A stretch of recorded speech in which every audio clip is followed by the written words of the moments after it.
Hello everybody and welcome back, it's your boy Logic and we're going to be coming back here with BattleMania Season 2 Week 2 and we have here in the final Lunacy up against Magisa. Magisa? Is that, am I pronouncing that correct? I hope I'm pronouncing that right. But, so it looks like they're both ready. So Lunacy is going to be filling in for Void. So Void was unfortunately not able to make the final, he had to go. So his champion is going to be Lunacy. Hey, how you doing, Big Doyle? Alright, so it's like both these guys ready. We're going to be starting on outdoor Outskirts. So Void came through, he beat Biblington and Flex to get himself into the semi-finals, which we'll be playing outdoor Outskirts, Astilian Tomb and Tower of Hoeth. We're also going to be having Magisa here, who beat Dr. Jellyfish, as well as coming in with JB Crack, also coming in with Caradoc as well, and now going to be fighting in the semi-final.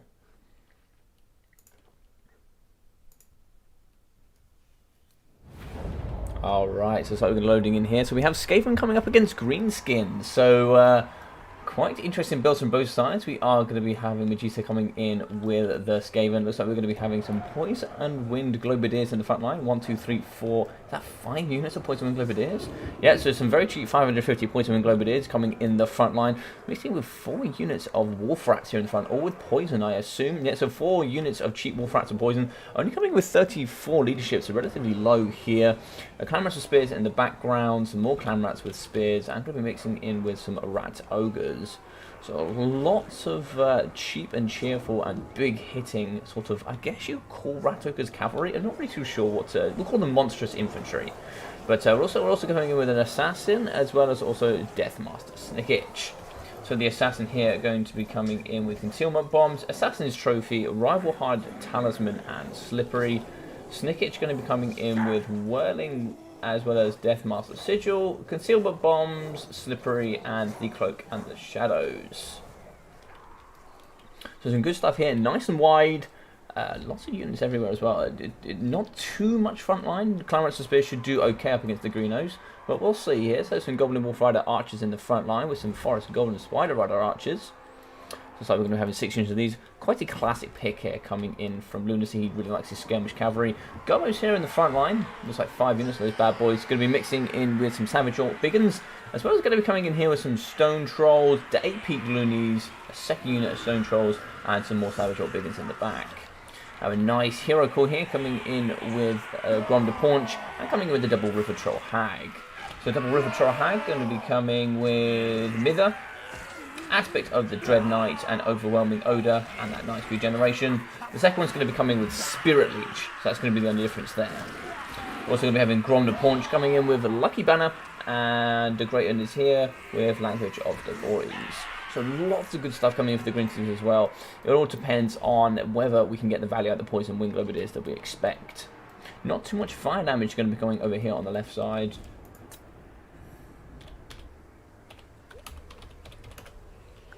So it looks like they're both ready. Looks like it's going to be some of the skirmish cavalry here in the trees. And what else have we got here in the trees? So we have some Rat Ogres as well as some Wolf Rats and Poison. Wolf Rats and Poison will do very good here with the 95 speed at shutting down the Spider Riders, as well as also shutting down the 90 speed of the Goblin and Wolf Riders. You get the Poison on there, that's thrown down nicely here.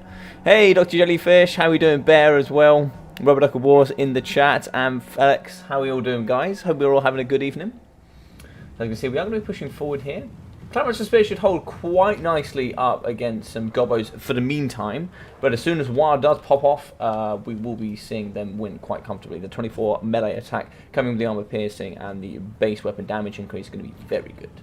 Mutant Psychology also going to be quite helpful here up against the fear from the Rat Ogres. So it's like here we are going to be having a court unit of Goblin Wolf Rider Archers from the Wolf Rats and Poison. Very good micro here coming out of Magisa. You're just able to get in, get the damage you need, and get out and have that poison just to hold them there in shape. So some good damage value there. Did we lose any units? So it looks like we lost 10 units as well. So some good work. Over on the left-hand side, though, going to be a nice good overflank here. So they're going to try and push onto the Poison Wind Globadiers. He needs to be able to protect these 5 units and get some good value. Get some good thumping here up against these cheap Gobos. Grom in the front line, going to be smashing straight into some Clan Rats with Spears. Going to be getting that poison value though onto Grom. Get that nice AP damage from these boys as well. They do have magic damage, but magic damage is not going to have too much of an effect here unless they have a resistance. Front line is going to be having the Stone Trolls pushing straight through with their nice mass, going to be coming straight into the back onto the Poison Wind Globadiers. And over here on the right flank, we are going to see some Gobos mixing in with some Savage or Biggins. We're going to be pushing straight here. There's like the Wolf Rats with poison, and the Rat Ogres are going to be shutting down this flank. But pretty much nothing here to stop the Savage or Biggins coming in. They're going to be thumping straight into this back line. This front line is falling apart very quickly. We have a summon in front with the Plague Monks coming in. Looks like it's just going to be Plague Monks as well as Clan Rats coming in for Plague Priest. And looks like the Stone Trolls are going to push through. One has been popped. Can the front line hold though is the question. On the side we have lost the Clan Rats with spears. The Assassin is in the front line going up against the Cavalry there. Not the best pick. We'd like to see the Assassin going up against the River Troll Hag, or maybe up against Grom here. So we are going to be having a single Deathmaster Sneakage here fighting up against all three. That's not going to be too handy for him. He definitely needs support when it comes to these matchups.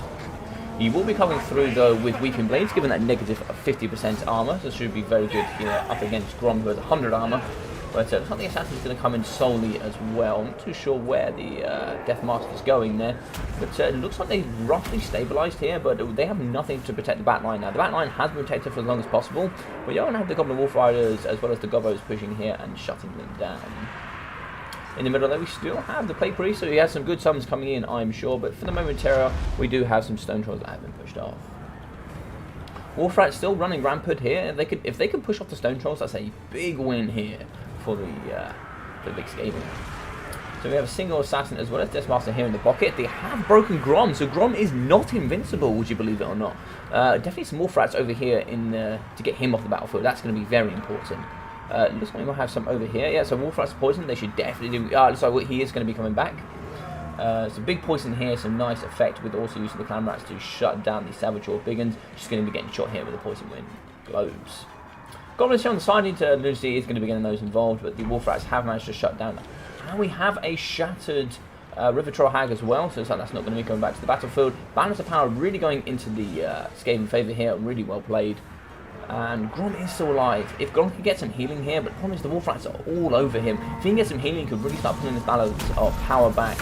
And we still actually have a very healthy unit of Stone Trolls as well. Looks like he has broken the Wolf Rats, so good work from him. But is he going to do one up against Deathmaster? Deathmaster wasn't able to stop him.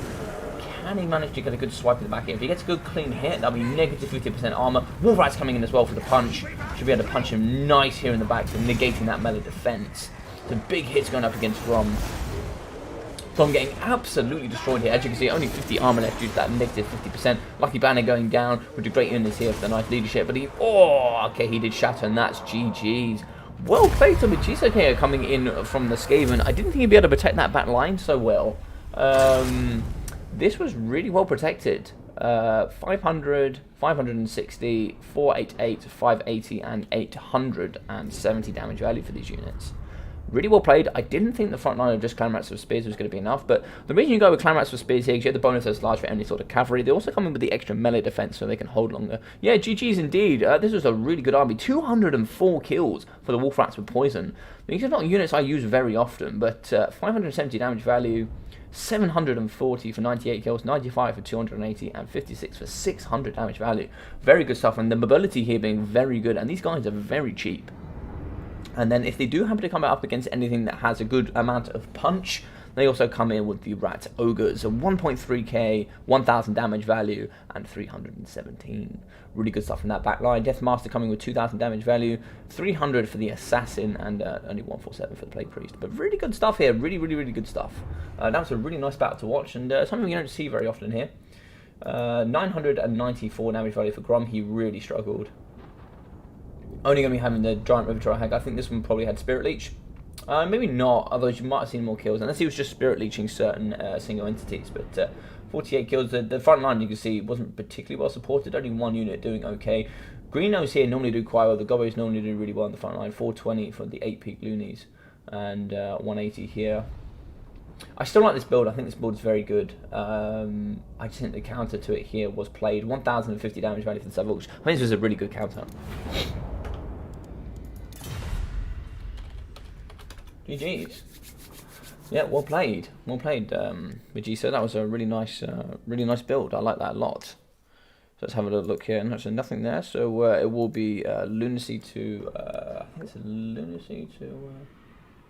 I picked Greenskins and ban Wood Elves and Lizards. I think that's 2 very good bans. The only issue you might have here is Vampire Counts.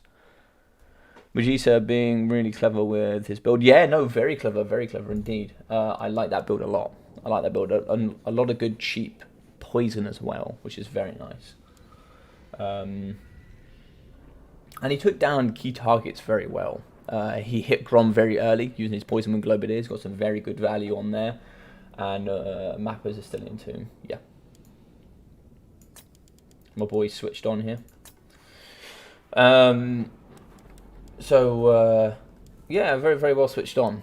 And that build was really good. So Brett will be coming in. I kind of favour the Greenskins on this.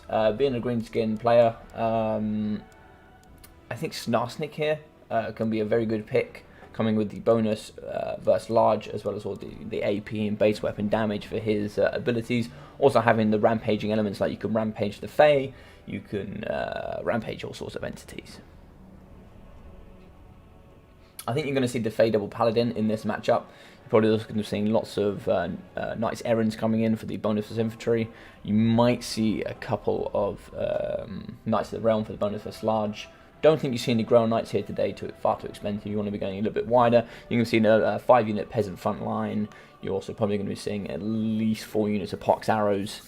Or maybe 2 units of Fire Arrows, 2 units of Pox Arrows, I think would be perfect here. Just in case because you're probably going to see a River Troll Hag here. Just so you can have that nice fire damage for the increased damage. And I think, looks like Lunacy's ready, so it looks like he knows what he wants to bring. And we'll give Vegeta just a little bit in a moment here, but it's still in Tomb, a nice small map.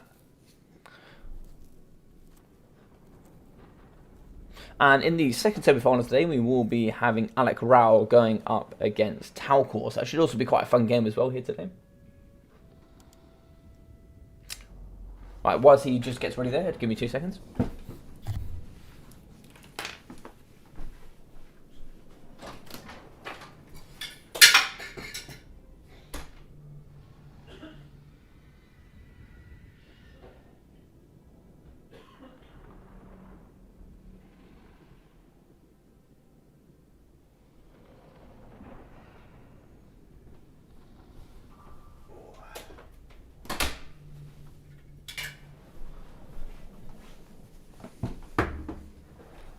Oh, right, to grab some water there. Interesting pick, the VC was open.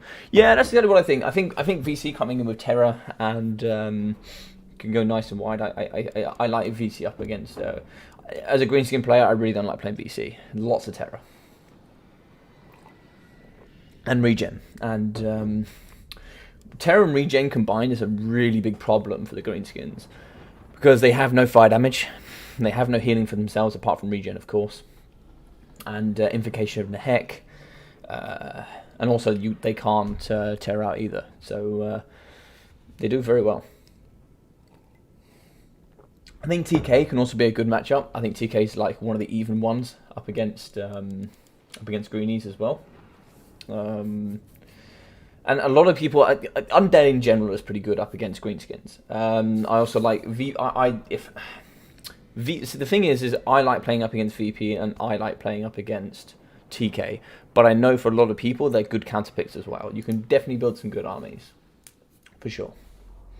Also, like for example, if you go the sub faction, good, looks like they're ready. Let's get into it. So if you've got a sub faction for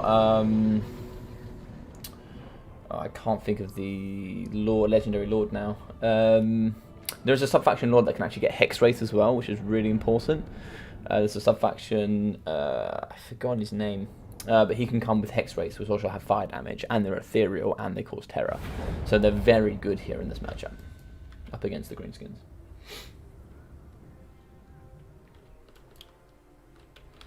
Alright, so let's pop over here with the Greenskins. We are going to be coming with some cavalry, so the Orc Boy Biggins coming in with some Orc Boys as well. This is a similar build that I think I've seen him bring before.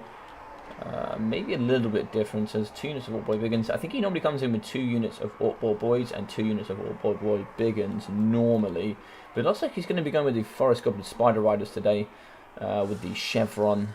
1, 2, 3. Yeah, it looks like he's going to be going with the triple Forest Goblin Spider Riders and 3 units of Forest Goblin Spider Rider Archers. He is going to be going with Orc Biggins here on the side, so good there for the bonus first large. He's also going to be coming with the Night Goblins. So these ones will be the 8-peak Loonies coming in with their Fanatics. We'll also have some Goblins on the front line. And this one also going to have an Orc Shaman, so it's coming with the Orc Shaman, see what he's got. He's just going to be coming with Brainbuster for the magic damage. I don't mind that at all, just in case the Green Knight does appear. But I think Spirit Leech would have been a little bit better up against him. But it'd also be very good at dealing with Archer back lines as well. Foot of Gork coming down for any expensive infantry, and also very good at dealing with expensive cavalry. Grom, very good pick here. Grom, I assume he's coming with Banner and Language of the boys. So Banage, the Great Unit here is pretty good as well. I like the Great Unit here, giving that nice plus 24 melee attack and plus 30% base weapon damage. In the front line as well, so some big uns, Spider Riders. Yeah, front line's pretty small, pretty cheap, but still could do very well. So let's go in here with Lunacy. Lunacy's going to be coming in obviously with the double paladin here. Now what you do up against the double paladin, if you're not too sure, Terror is extremely good here. But if you don't have that, you need to target the one paladin that has Guardian, because he's the one that doesn't have the 15% physical resistance. And once it's down, then the other one will lose it as well. That's the efficient way to go for it. And the Fae as well. She's going to be on top of a Unicorn for the 95 speed. Chalice of Potions. Favour of the Fae, Arcane Conduit, Shield of Thorns, Earthblood, Mist of the Lady, as well as Life Bloom, and obviously Blessing of the Lady. So about 35% physical resistance for her as well, which is actually tremendous amount of physical resistance. For 95 speed at least. We'll definitely be 5 units of Peasant Mobs in the front line, but we're going to be coming in with Knights of the Realm, so at least 2 units here for the bonus first large anti-large. But they're not immune to Psychology, so can be affected by Terror for sure. Questing Knights as well, which will come with immune to Psychology and lots of AP and some very good charge as well. Looks like 2 units of Questing Knights. We are going to have the Defenders of Fleur de Lis in the back. These are the ROR Knights Errands, coming with the bonus to Infantry and also Frenzy. Is that Frenzy? Should give them immune to Psychology. Not that it's saying it there, but they should have immune to Psychology. And is that 2 more units of Knights of the Realm? So very cav heavy here across the back line, protecting up against 2 Pox arrows here by the looks. No, so just normal peasants. So two Pox arrows, 1 normal, and yeah, so it's like 2 normals and the double Pox. I would have liked to see the double fire here instead of the double normal. Would have been very good here up against Grom. But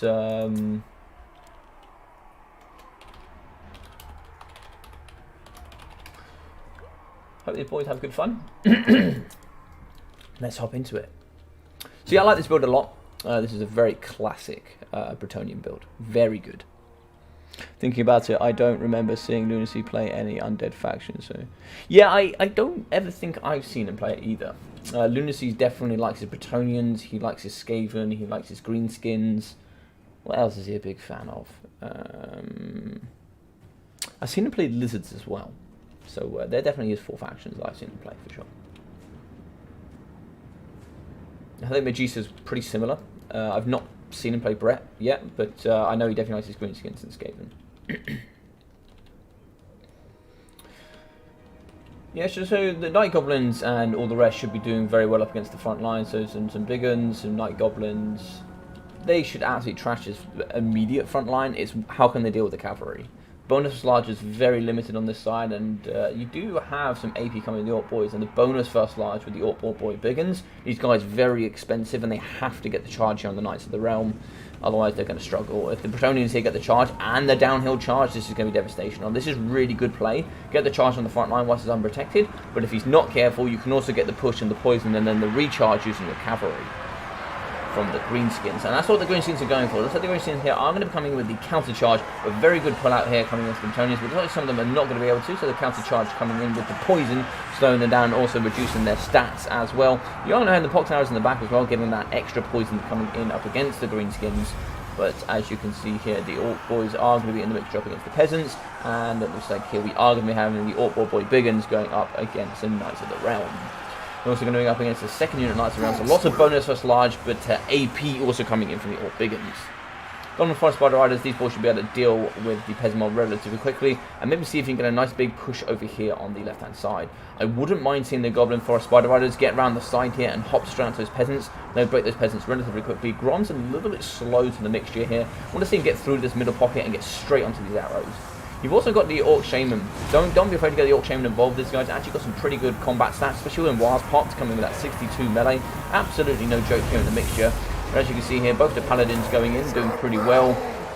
Going to be struggling here with the Orc boys. The great unit is here going down for the buff leadership, and looks like we are going to have the chalice of potions going down. Look at that big explosion. Very good stuff there. Good with the Forest Goblin Spider Riders. Very good at pinning in with the poison and really slowing down this elite cavalry. Be very good at partnering them up here with the Orc boy Biggins, with the bonus first large there, and the nice AP. Slow them down, get rid of all of those stats, and then just slowly chomp them down. Well, we are going to have Grom going after a weak unit of defenders of Fleur de Lis, so they're also going to be charging into the Forest Spider Rider archers. All comes down to, can Grom get his value here? Can Grom keep fighting and get that regeneration? Is this core blob? Can he get rid of this? So it looks like but all three of them very healthy, but we do have an isolated paladin over here. This is the one you want to target, right? It looks like he's going to be going straight into the Orc Shaman, and this is going to be a rear charge coming in from Knights of the Realm as well. So this Orc Shaman is going to be a little bit on his own. He could do with a little bit of help. He's not going to be coming in with a scroll, so he can't help himself with the scroll. He's going to also have that -5 melee attack thanks to coming in for the lady. Over here in the back though, looks like we have broken some peasants. We have a second charge coming on here as well. Look at that, just peasants absolutely everywhere up against some filthy greenskins. Will these peasant pockets come back? They probably should. They've got some surrounding units here close by. It's very difficult to say who's going to win at this point. I feel like it comes down to, can Grom take out one of the paladins? If Grom can take out one of the paladins alongside the Orc Shaman, it's definitely possible. But the cavalry really struggling here on the greenskin side for sure. This is very well played, keeping the paladin very close to Faye. You need to keep him as close as possible all the time. This one out here is a little bit isolated, but he doesn't have the plus 15% physical resistance, so you don't mind losing him too much. But it looks like one Orc Shaman is still going to be on his own. He's going to be fighting and losing relatively quickly. You do obviously have the Night Goblins nice and close, and if something does charge in, you've got the nice Fanatics, but they are below 20% HP, or if not, very close. So you've got to be careful of that as well. Grom is going to be mixing in here. Giving the great units here with the plus base weapon damage and plus melee attack is going to be very good up against the cavalry. Favourite of the Fae going down though on top of Knights of the Realm, giving the plus 40 melee attack, and with all the bonus plus large and all the other good stats. But as I hear, it's going to be a massive commit here in this pocket. We're going to be losing some Orc boy Biggins. We have a very healthy Orc Shaman. It just, he needs to target one of the paladins. Just needs to isolate it here. There is one isolated, but can he pin it? What does he have here to take care of it? Not too much that I can see here. If we got to the top of the battlefield, we have some Forest Goblin Spider Riders at the top. They are going to be shooting into the back of the Fleur de Lis. I did actually miss that we saw some Goblin Wolf Chariots. I didn't see those there, but I haven't seen them do too much either. So it looks like we are going to be having some units on the side, some Knights of the Realm, some peasant mobs here. We are going to have some cheeky Night Goblins coming after those. So what's left here in the pockets? We have some broken Night Goblins, and looks like it's just going to be having Grom fighting up against some peasants.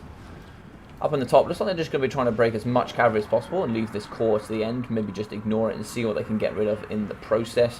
Going to be having the Orc Shaman here with a Foot of Gork going down. Not too many winds of magic. Probably not enough to get Foot of Gork at this point. We could lose Knights of the Realm here.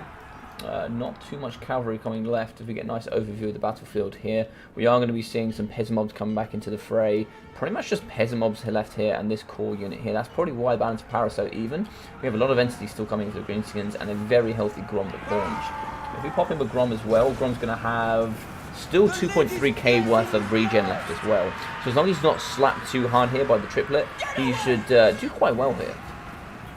Although Faye is going to have 95 speed. He's 84, is that? Yeah, and only 75 coming in from the Paladin. So Faye will be able to catch him, but the other two won't, as long as he can keep moving. Spider Riders could kite, though. They need to be kiting here up against the Paladin. They are fast with a 78 speed. And the Goblin Wolf Chariots just need to push off the Fleur de Lis. So we have a nice pocket here, though, of Gobbos mixing in with some Night Goblins, which are unbreakable. They should be able to push here and maybe even shatter the Peasant Mob quite comfortably. Once you get rid of this as well, you will not be able to keep cycle charging with these entities. You will at least have to have one engaged at all time. Spiders are going to be coming in, getting that poison and the nice charge here. Now Grom can come in and get the charge. Oh, are they going to break? If they break, that's big. Okay, they've broken, so they can get pushed off now. So what you can do is send the Fae after them, or at least send one of those to chase, but it looks like it's going to keep them together, which means they might come back. 400 HP left. Grom needs to stay nice and close. We are going to have some more peasant mobs coming back into the fray, but there's not too much you're really concerned about here.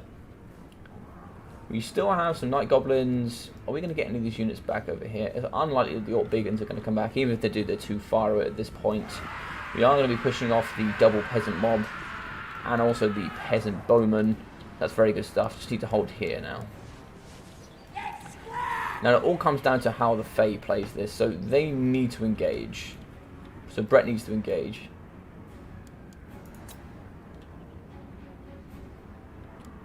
Where is this unit going is the question.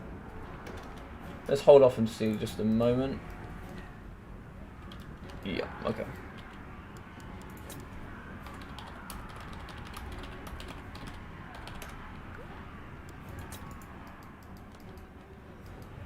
As long as they have one that has an attacking order, I don't mind. Unless it's impossible to tell. It looks like they're coming up in this direction. They just need to have an attacking order. So it all comes down to, does Grom have the ability to cycle charge while this front line holds? It seems unlikely. We have Foot of Gork. That's been saved nicely, but it's going to be no use here up against single entities.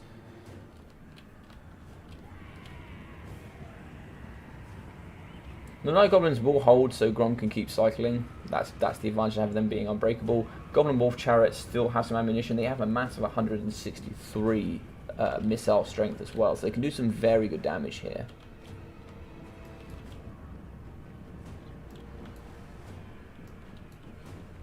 All depends what the Fae's got left. So she has healing and Shield of Thorns. Shield of Thorns can be very good here. Depends what other sort of... She doesn't have any other sort of bombardment spells. So you need to try and see if you can get as much value from the Goblin Wolf Chariots here at this point. So Arcane Conduit going down. Yeah, so it looks like they are going to be shooting. I don't blame them here at all. Get as much value as you possibly can. So it's like they are going to be engaging now. They are being shot. One charge from Grom into the Peasant Mobs and that's done. But if they do charge the Peasant Mobs, it's like Grom needs to stay in this mixture. He needs to keep the leadership here for all of these guys. They need to keep the leadership. They need to surround and see if they can break up against the Fae. If they go single against each, they'll just break one unit at a time. They'll break the Night Goblins, they'll break the Goblins, and then they'll break off the Orc Shaman. And that's the way you'll lose here is the Greenskins. I'd almost forget about the Peasant Mob. They're not important. So Grom is going to be fighting here in the middle. Who's he going to be attacking though is the question. Earthblood is going to be going down in the pocket. Can Grom do well? So Grom is going down with Locky Banner as well as also coming with the Great Miss here. So he has a massive, what's that, 97 melee attack, can I see? Grom had some ridiculous melee attack there for a moment. It looked like about 97. Goblins have been pushed off. We are going to have one Paladin with Fair the Favour, but that's the one with Guardians. That's not going to be too helpful in his pocket. That's going to be making Fae weaker as well as the Paladin. Chance coming in, good manoeuvre there, and then charge into the Peasant Mob. So still engaging and still manoeuvring around and getting out of that Chalice. You are going to have a very weak Fae coming in now. She's been hit relatively hard, but the second Paladin going to be coming in and some healing going down as well. Can Grom stay alive here as well, though? Depends if there's another wire left in the pocket. If there's another wire left in the pocket, this could be a win, but I don't know if there's enough left. He needs to be shooting with the Goblin Wolf Chariots and then cycle charging with them. But looks like, I think this could be a Bretonnian win. Gork is going to go down, but I don't think you're going to get too much value there. Shield of Thorns going down for the base weapon damage and the 22% physical resistance. Grom is going to start to struggle now. Bonus First Large coming in for both of the Paladins should allow them to chomp through Grom nice and quickly. One of them is going to be chasing off the Orc Shaman. We are going to get some value and some shots from the Goblin Wolf Chariots until they break.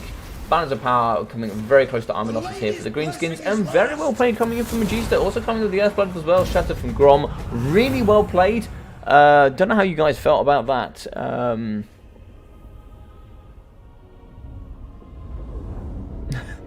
How you doing, Azen, man? Nice to see you back, bro.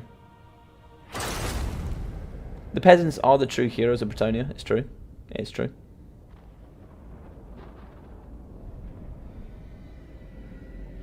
Yeah, it was a very interesting game. Grom here coming in with 1.3k damage. Really well played to Lunacy. 1.3k damage value there.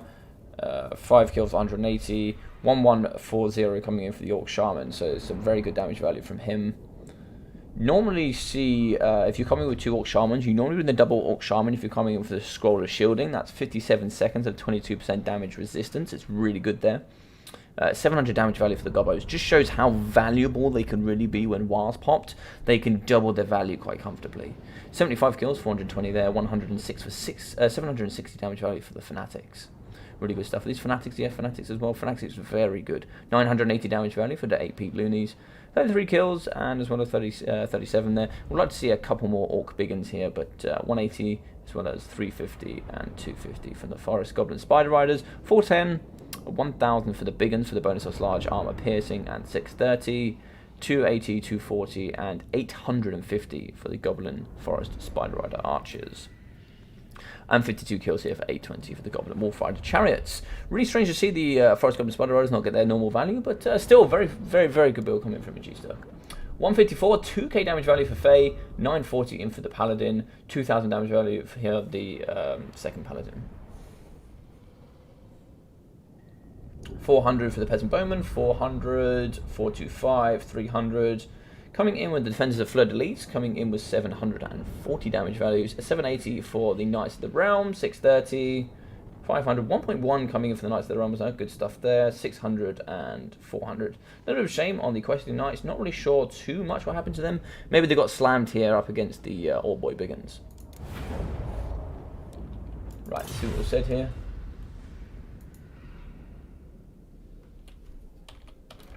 GG's. We'll need some time for 3 picks. No dramas. No dramas at all. 2 Orc Shamans, why? Hey Courtney, how you doing? Nice to see you here again. Been a while. 2 Orc Shamans, why? They have encourage, right? And I'm pretty sure. And you normally take them if you want to take the double scroll of shielding. You can also bring them in for the map-wide effect where they reduce the amount of Winds of Magic the Brett player can get. I've forgotten what that's called, but you can also bring it for that. Why you would bring it, I don't know. For me, I would rather bring a Black Orc Big Boss with a Brass Cleaver. I like bringing that because what that allows is a +9 melee attack, and then you put him in a mixture of Orc Biggins there, which also have bonus first large, and then you also have Snarsnake that can also further buff them, because then he gives +9 melee attack to all of those units and just absolutely carves through cavalry. I think the Spider Riders are very good, and the reason I bring the Spider Riders here is not only is it just mobility, it's very good at shutting down cheap back lines, including Peasant Bowman. And it just allows you to go around, kite, keep fast, and keep shooting. I would better than Orc plus Gobbo. I also like the Goblin Big Boss. Goblin Big Boss is really good in this matchup. He can come in with Sneaky Stabbing, which is the negative melee defense and negative armor. It's very good as if you want to snipe out Faye, or you want to snipe out one of the Paladins that manages to overextend. You know, you can use that there. If you do want to go check this sort of matchup, I actually, there was a Green Knight that was brought against me on Ducky's channel. So if you go on Rubber Duck of War, you can check him out. He's another YouTuber, really cool guy if you don't know him. I played up against a very good player, Papa Palpatine from DVD. And we played in the WWC where it was Greenskins up against Britannia. And I brought a different army, and it was interesting to see.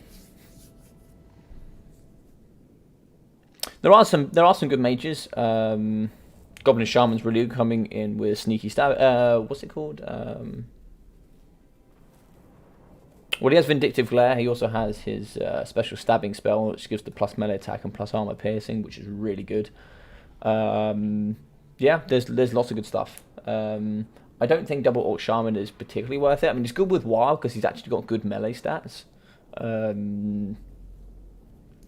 Yeah, I'm not too sure why. Maybe somebody else might have an idea as to why it's a good idea. Maybe be able to think outside of the box of maybe what I've previously thought, but should be interesting. 5 aspiring champions with gold chevrons. I've never really understood like the sole idea behind aspiring champions. I just don't kind of get it. Like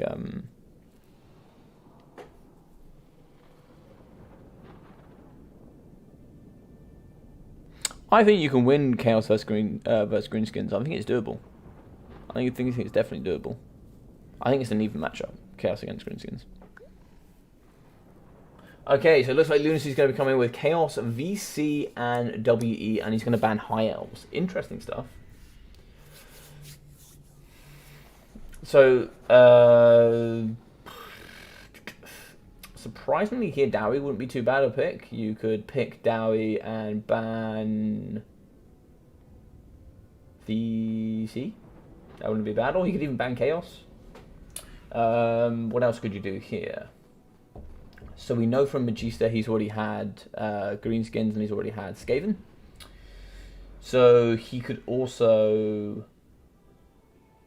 What could he do here? There's a lot he can do, I think. I think I like Beastman up against Chaos as well. But also it comes down to Lunacy. The one advantage here is he gets to pick of the two left. So Magista just had to come in with a nice counter. I would probably be picking Dowie here myself, and then I would probably ban Chaos. Good to be back. How's it been going? More with today's tournament. Today's tournament, we're in the semi-finals. We're in the very first semi-final matchup here with Lunacy up against Magista. It's one apiece here, very nice and close. And we're going through to game 3 on Tower of Oath. I'm terrible with changing the maps. I need to get better at this. Right, where are we? Oh, apologies. Oh, that's just, is that just there? Or is...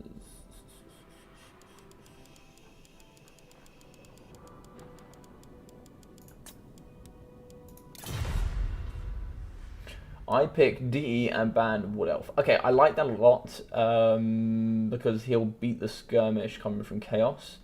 And VC, can you out skirmish VC as Chaos? I don't think so, but there's a lot you can do. So he will come Warriors of Chaos. So I think the skirmish is probably going to be better from DE. You've also got Manticores. You've also got Manticores here with Chaos as well. Chaos also have the availability for a nice, wide, cheap front line, and so do Dark Elves. I think this is going to be a very interesting matchup. Yeah, I don't know how you feel about this flex. This should be an interesting matchup. I'm much more on the Chaos side when I play. I don't play too much DE. I've been trying to play a little bit more. But Chaos, you can do a lot. Actually, surprisingly, me and Flex did some testing. We did Sigvold up against... who's the guy with the Kraken helm? I've forgotten his name. But the Legendary Lord with the Kraken helm actually beats Sigvold in hand-to-hand combat relatively comfortably as well. So there's lots of ways of winning this matchup for both sides. War Hydras can be quite nice here as well. If you got like lots of cheap front line for Lunacy, you can start using those fiery breaths to start taking out that really cheap infantry at the front and getting some really nice damage in there. Looks like Magista's ready. You're also going to have Fire Magic on both sides. You could say Archaon here for sure. Archaon also wouldn't be a bad shout coming on top of his horse. He's also got the Slayer of Kings. There's lots of good stuff he can bring. Loki of Felheart, of course. Yeah, that's what I meant. Loki of Felheart can beat... my brain today. Can beat Sigvold in hand-to-hand combat. Which I'm not sure many people know, to be honest. Yeah, easy win for Felheart as well. It's not even close. It's not even close. Which I don't think a lot of people know, and it's interesting. But I think in this matchup, I think the best pick is Marathi on top of her Dark Pegasus. I think that's the best pick, and then you go with a double Manticore, and then try and overwhelm that way. Can be quite nice. There's not too much immune to psychology. Mirror Guard come with immune to psychology, but a lot of frontline don't have immune to psychology, so they can tear around it rather easily.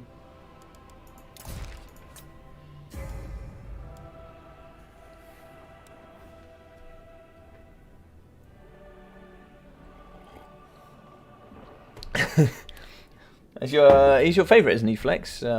Looking for hot.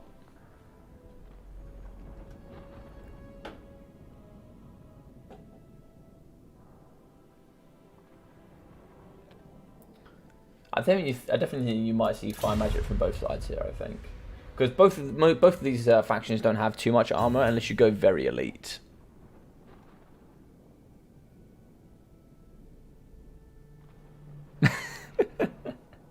Slanesh would come in with those mind games, eh?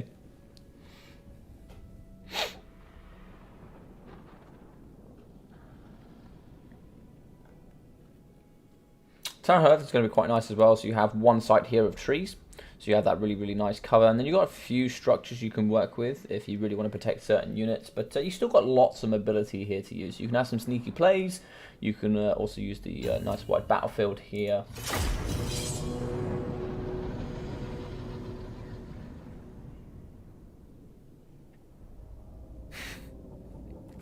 Sneaky Slanesh.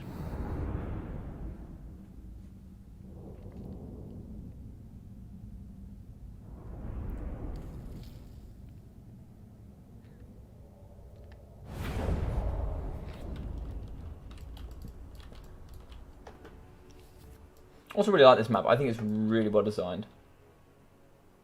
With a big spire. It's a really cool map. It is a really, really, really cool map. Anyway, right, let's hop in with the Chaos here. We're going to come with Sarthral the Ever Chicken. Alright, the big KFC man coming in himself. We are going to come in with some Chaos Marauders with great weapons here. Coming in with their nice 15 armor. And these bad boys here today, the ROR, the Doom Spawn. So the Demon Spawn here going to be coming in with the Poison Melee attack. Also coming in with Frenzy. And therefore immune to psychology. And they're also going to be coming in with Swarm of the Flies with a -5 melee attack. They do have 85 armor, but only 27 melee defense. These guys are very squishy, so you do have to protect them and filter them in with other units. We are going to be having Chaos Marauders here in the pocket, and also going to be having the great weapon variety as well. And we are going to be coming in with Sigvald's favourite. We're going to be coming in with the Mirror Guard, so you can see his nice reflection all day long. These guys actually look incredible, but they're going to be coming in with immune to psych and all this lovely stats. We're going to be coming in with Chaos Knights with Lances, with the 80 Charge and Fear. We're going to have some Poison Chaos Warhounds, the double of those, and some Mortal Horse Masters in the back. So how many Horse Masters are we having here today? So 1, 2, 3. 3 units of Horse Masters, no, 4 units of Horse Masters, and 2 units of Mortal Horsemen with throwing axes for that AP. So a very nice wide army here. Sarthral here coming in and looking like gangster as always. He's going to be coming in with Arcane Conduit, Scroll of Power, Plague of Rust, Searing Doom. Searing Doom is incredibly good. Searing Doom is incredible. But, okay, so Scroll of Power is going to come down, so maybe you could try and use Searing Doom more than once. I like that a lot. A really wide army here coming in from the Dark Elves. So we are going to be having some Dread Spears on the flanks, mixing with some Bleak Swords in the front line. We're going to have the Hellebronai anywhere. In the forest, we're going to be having Dark Riders with shields. Yeah, so Dark Riders with shields are just going to be dotted along the back line, including some Dark Riders with repeater crossbows, some Witch Elves to get that nice rampage. Dark Shards here in the middle pocket. No shields coming in, so nice and cheap, but coming through with that AP nonetheless. And behind the spire here, who's this cowering? Some Dark Shards are going to be sat in the middle of this post. And we're going to have some Witch Elves. Okay, so we're going to be coming with a double Manticore. And also the Supreme Sorceress of Fire. Yeah, so I thought we'd seen some sort of fire magic here today. But Supreme Sorceress of Fire is going to be coming with the Black Horror. So the nice wind. Also coming in with Arcane Conduit, Opal Amulet, Burning Head, and Fireball. Be very interested to see how the Black Horror is going to be used. Be very interested to see how that's going to be used. Now the thing is, can Searing Doom out-trade the Black Horror as well as Burning Head is the question. I don't know. Sarthral comes in with 50% missile resistance as well as 25% magic resistance. So he's very resistant to a lot of what this army's got. What sort of armor has he got as well? So he's going to be coming in with only 30 armor. So not going to be negating too much in that shot if it does punch through.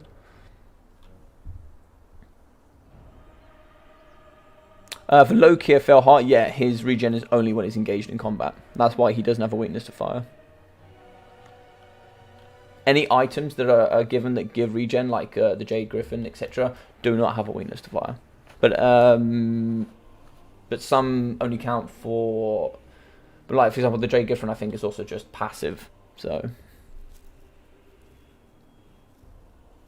The Chaos Duck of War, indeed. We do have Rubber Ducky. Rubber Ducky is joining us today in the form of Sarthral, the Overwatcher. Really nice overload here on the left-hand side as well. Very good stuff there. Be very interested to see if you can whip around these forces here and start shutting down some of these entities.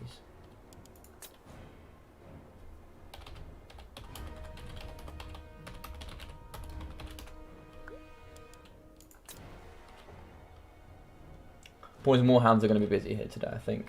95 speed and Strider with the poisons are going to be very good.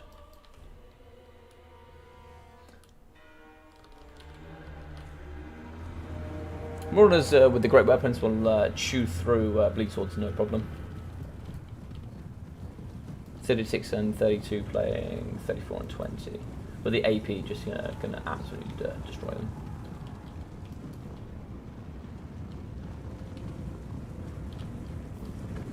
There's lots of cavalry here coming on Lunacy's side.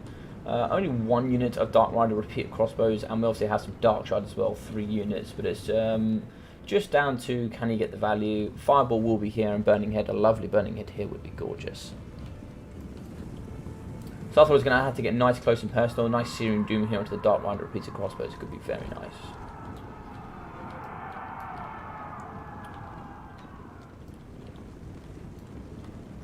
Right, so let's see what's going on here. So we're going to have some Dark Rider shields coming in for the big old charge here going up against the Marauder Horsemen. So nice engage here, also using the Feral Manticore. Feral Manticore also going to be coming with that nice cheap terror. Also going to have the Witch Elves coming in. These ladies will be able to attack and get that nice rampage. So anything they do touch will force them to engage. We are going to be having the Marauder Horse Masters pushing through, the throwing axes pushing through into the pocket. Burning Head is going to be going to the back. Lovely stuff. They're getting some good damage up against the horsemen there with throwing axes. Not going to break it though, but you are going to be terrifying 2 units. Where's the line? So there's the line, really close. They're very good at terrifying both the Warhounds with poison. If both these goes off, that's a big loss here. Looks like you are going to be breaking the Dark Riders and terrified unit of Marauder Horsemen with throwing axes. Looks like we are going to have 1 unit of Chaos Warhounds coming back. Depends if South Roll can get over here and terrify again. Looks like we are going to... No, they're going to be coming back. Dark Riders will be going. Okay.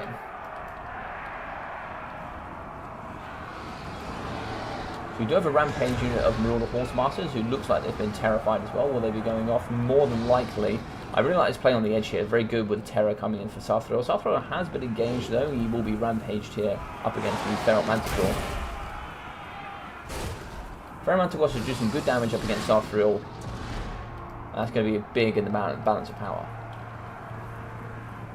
Good value with the Dark Riders repeated crossbows, firing straight into the Marauder Horsemen. And also they are going to be hit by the Witch Elves, and they are going to... Oh, they're going to break! Yep, so they have been rampaged, so they will be fighting, and they will break, so you get some good value here.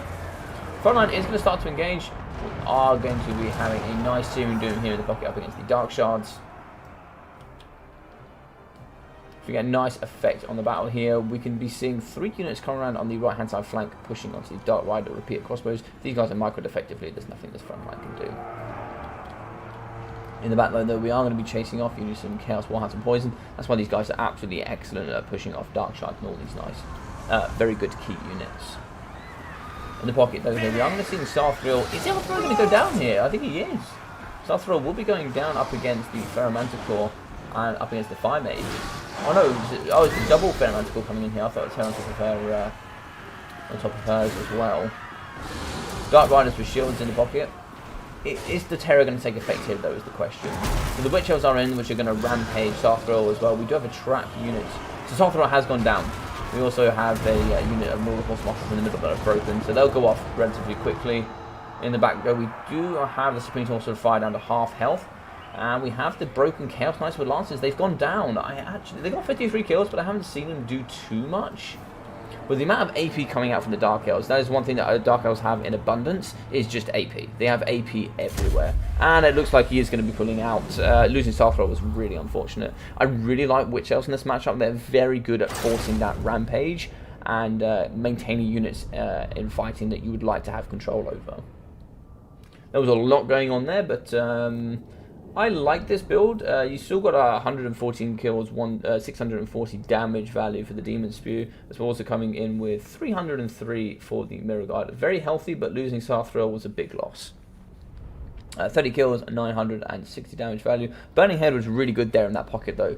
Was able to break up against some Dark Riders and get some good get some good work done. You did lose some Dark Riders, but in that trade you got a unit of Chaos Warhounds and 2 units of Horsemasters.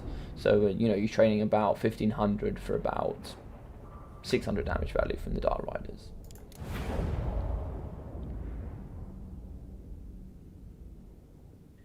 Mirror Guard running from Dread Spears. Yeah. So well played. We'll be getting the GGs. Magiso coming through with some really cool builds. Really interesting builds. Playing very well today. So well played to him.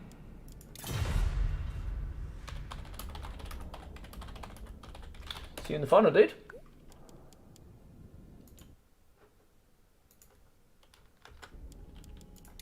Right, let's get my boy Talcor in here. And let's get Alec Rao if I can find him. No, don't have Alec Rao on here. I'll message Alec. Pretty sure I've got him added, but...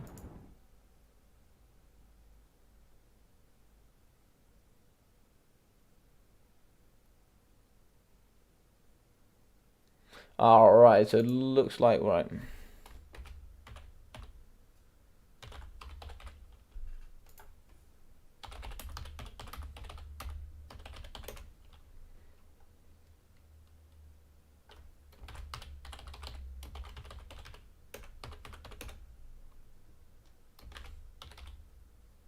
Let's get Alec Realm.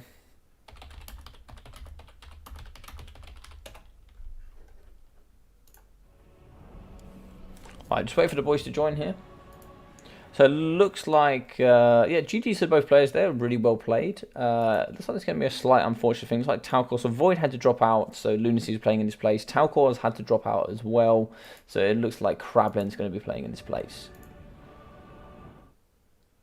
So I'm just going to give these guys 2 minutes to join.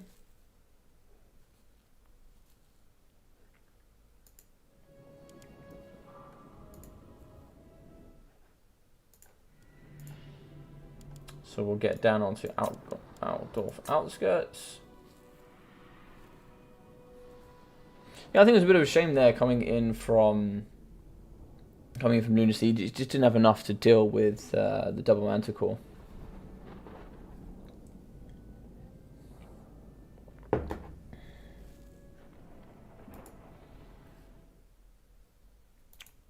Right, let's get that score updated. For those that want to go check the scores and see who's won, who's lost, you guys can check that there on the challenge. There's a link here on the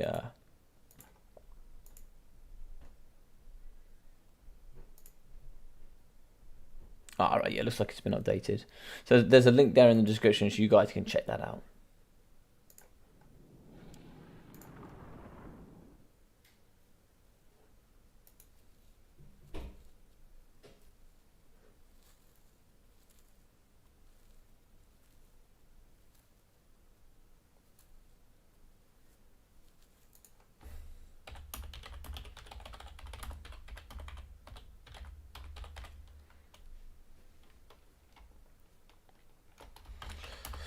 No problem, dude.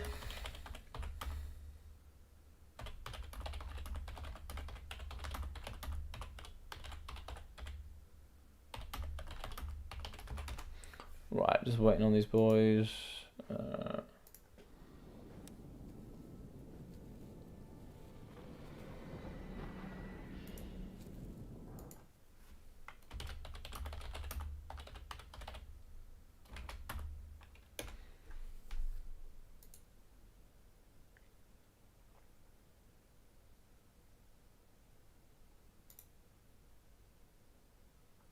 All right, let's let Alec Rouse join in.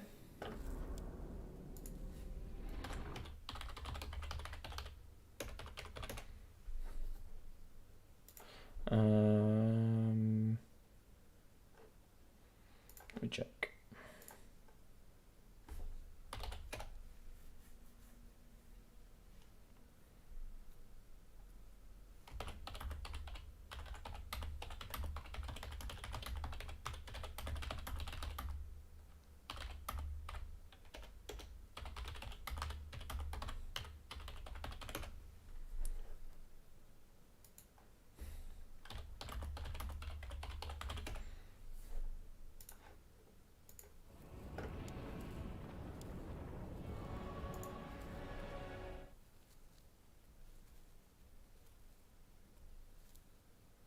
Who do you? I assume you prefer it bear from Biblington. You prefer it from the Dark Elf side, do you then, rather than the Chaos side?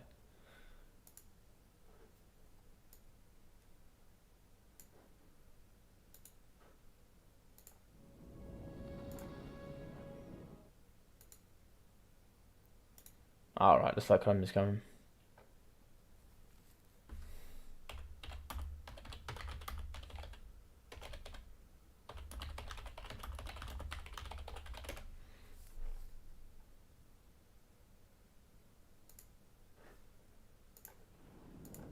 Alright, so who is this?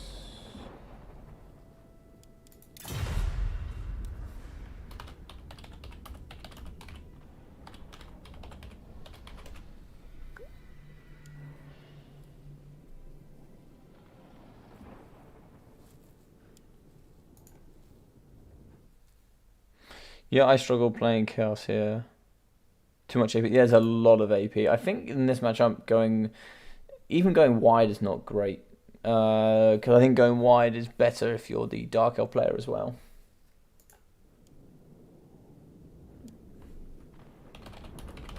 That's Arix, then we're just going to wait for Goblin.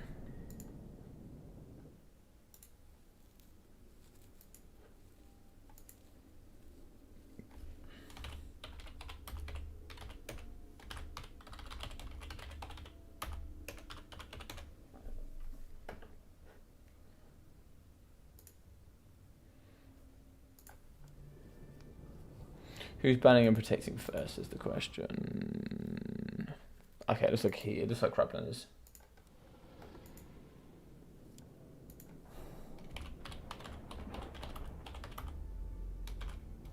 Ban and protect first. Okie dokie.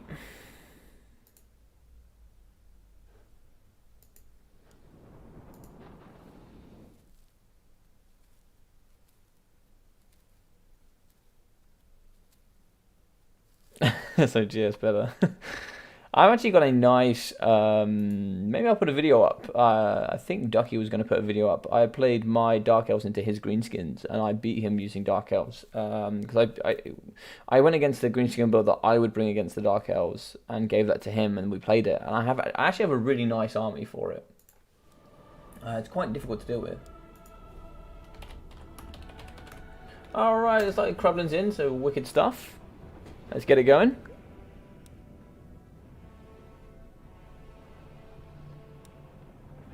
I don't know how to give a slot to him. Does anybody know how to give a slot? Don't know how to give a slot.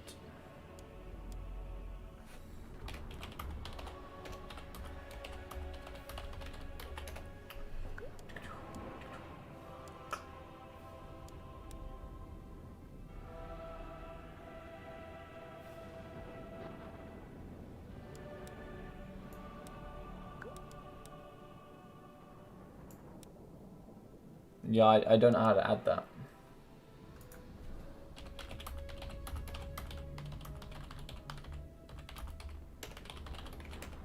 Does anybody know how bottom right you said, yeah? Oh, yeah, there we go. There you go. Cheers, Biblington. Never had to do that before, so looks like we got one in there. There should be a slot. There we go, some man bread's in.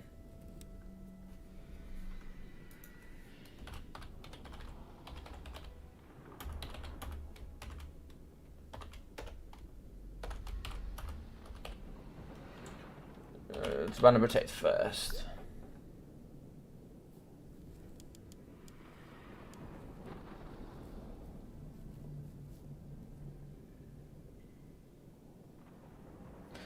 They're adding man bread. I'm not too sure why. I can't see a problem with it.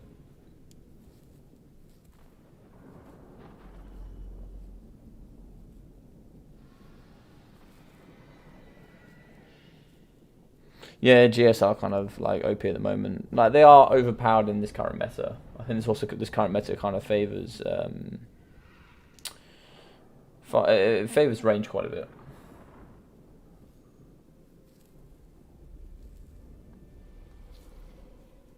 I think Kraven's just going to be going through his builds here. He is going to be representing Talcor.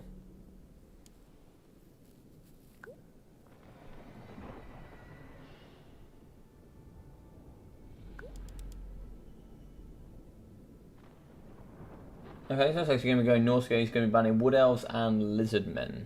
Interesting stuff. What could you pick here? I like Vampire Counts into this pick.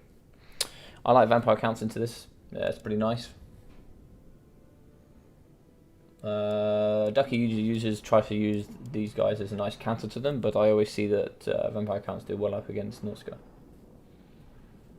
You've got Javelins for sure to take care of big monsters, but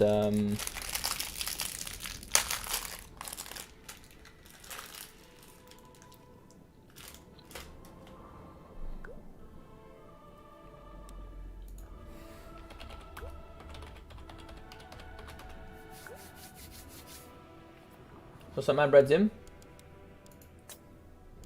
Looks like Goblin hasn't built yet.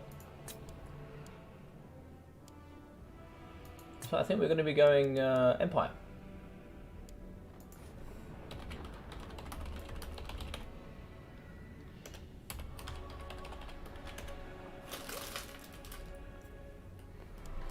What did you guys pick? So you banned Wood Elves, you banned well, so we banned Lizardmen here, and you're going to be going up as Norska. You're going to be fighting Norska. Who you bring him? Who you guys bring him?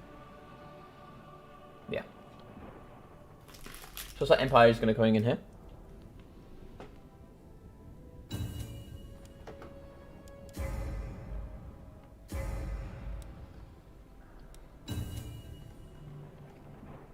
I mean, we are out of Outskirts. It would be rude not to bring the Empire.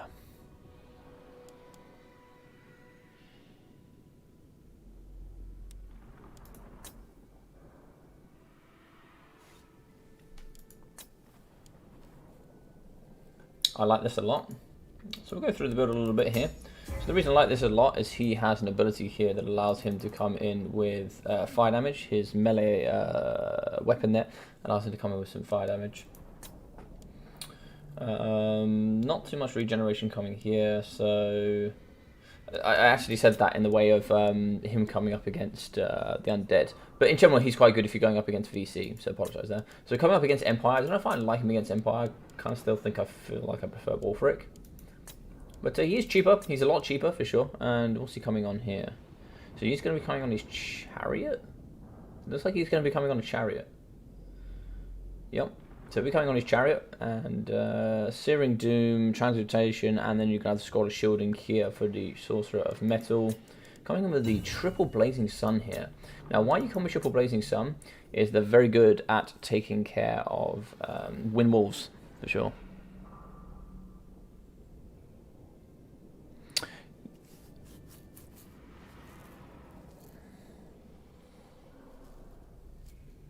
Yeah, I accidentally clicked on somebody.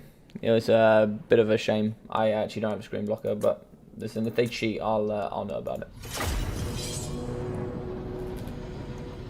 I don't have a screen blocker yet. I need a screen blocker. I could probably just try and pull one offline, to be fair.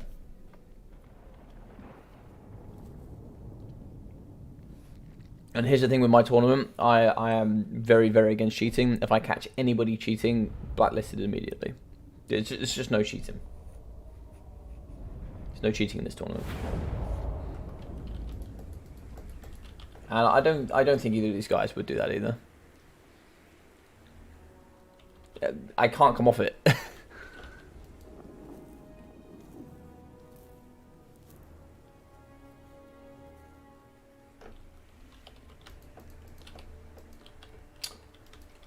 Okay, so obviously, as we said, 3 Knights of the Blazing Sun. Going to be having 3 units of Huntsmen in the front line. And at the same time, right, this is something you guys can also like. Obviously, we are loaded in here, but you can cheat in many ways than just knowing what somebody else has brought.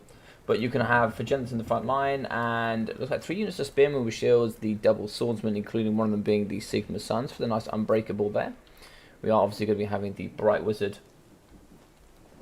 Bright Wizard going to be coming in with Burning Head.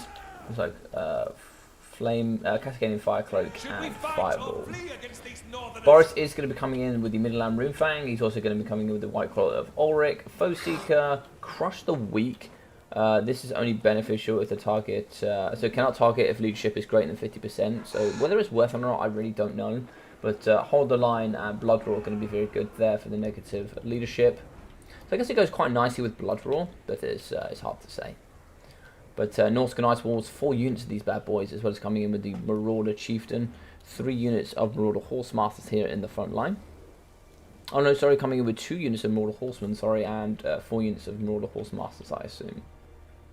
Yes. Looks like we're having, yeah. We also have the Beta Tashnar coming in with the bonus large, anti-large, and also going to be coming in with that Frenzy. 95 speed as well, so going to be nice and fast here. Marauder Ice Wolf Chariots here in the back, so 2 units of those. And we are going to be coming in with the Chaucer Shaman of Metal. Scholar Shielding, as we said, as well as Final Transmutation and Plague Rust. And looks like we're going to be coming with 3 Ice Wolf Chariots. So they got some good AP, and they got some good slow for the melee attack, and they are bonus versus infantry. Yeah, so some good stuff in the Marauder Chieftain. What is the Marauder Chieftain coming with here today? Fight or Die, and the nice fire damage there for the Flaming Sword.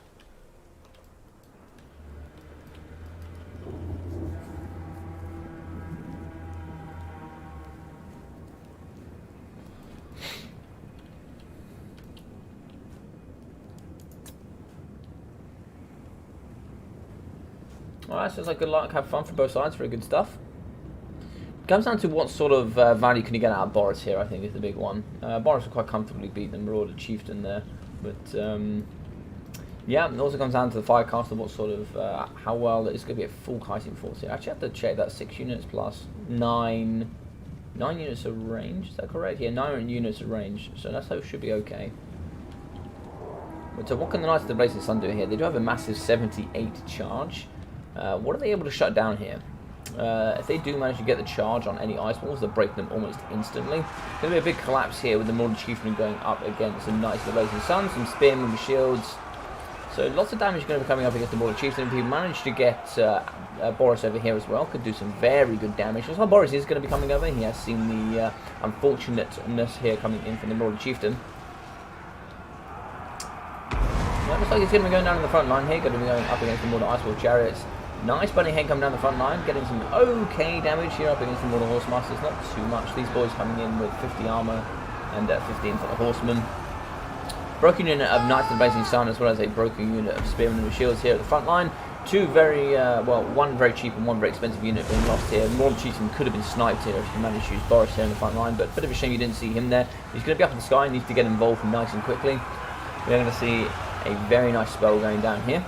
So I'm going to see Fire Transmutation going around in this area. Going to be giving lots of damage to all these entities. I think it's normally very good against a single combatant rather than multiple ones, but still damage going to be going down. It looks like you're going to be having the Huntsman here in the pocket, going to be absolutely smashed against all of this force. Going to be trapped in here. Lots of big value as well coming in with the Swordsman, Flagellants, and you're going to be having Boris covering and smashed in there. Look at the Fireball going straight down the pocket, smashing right into the side of this Ice Wolf Chariot. Good work going on there. Going to be very quickly falling away from the Empire side of things. Going to be getting pushed up by all these very fast entities coming in with Frostbite as well. We are going to have a unit of Knights of the Blazing Sun come back here on the periphery. And we also have some Spearmen coming back into the fray. As you can see here, we are going to be losing a unit of Ice Wolf Chariots. Boris still doing quite well. Going to be getting that healing in as well for that regen. But the Ice Wolf Chariots are slowly getting depleted. Ammunition will be coming down here as well for the Norscans.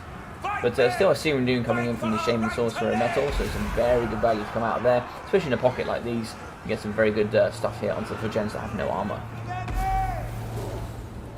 I think here it's going to be very difficult for the Empire to pull back into this. They really don't have enough to deal with the amount of skirmish cavalry, including 3 units, including the Beast of Tashnar left here. It's just too much. They can simply just kite up against the Spearmen and then just cycle charge their Flagellants to death. There's not too much left you can really do. He is starting to pull it back into favour though. Alec Rao still has some good wins and magic with the Bright Wizard here. Is he on foot? He is on foot. And how this guy doesn't have fire attacks as base melee, I don't understand, but he really should.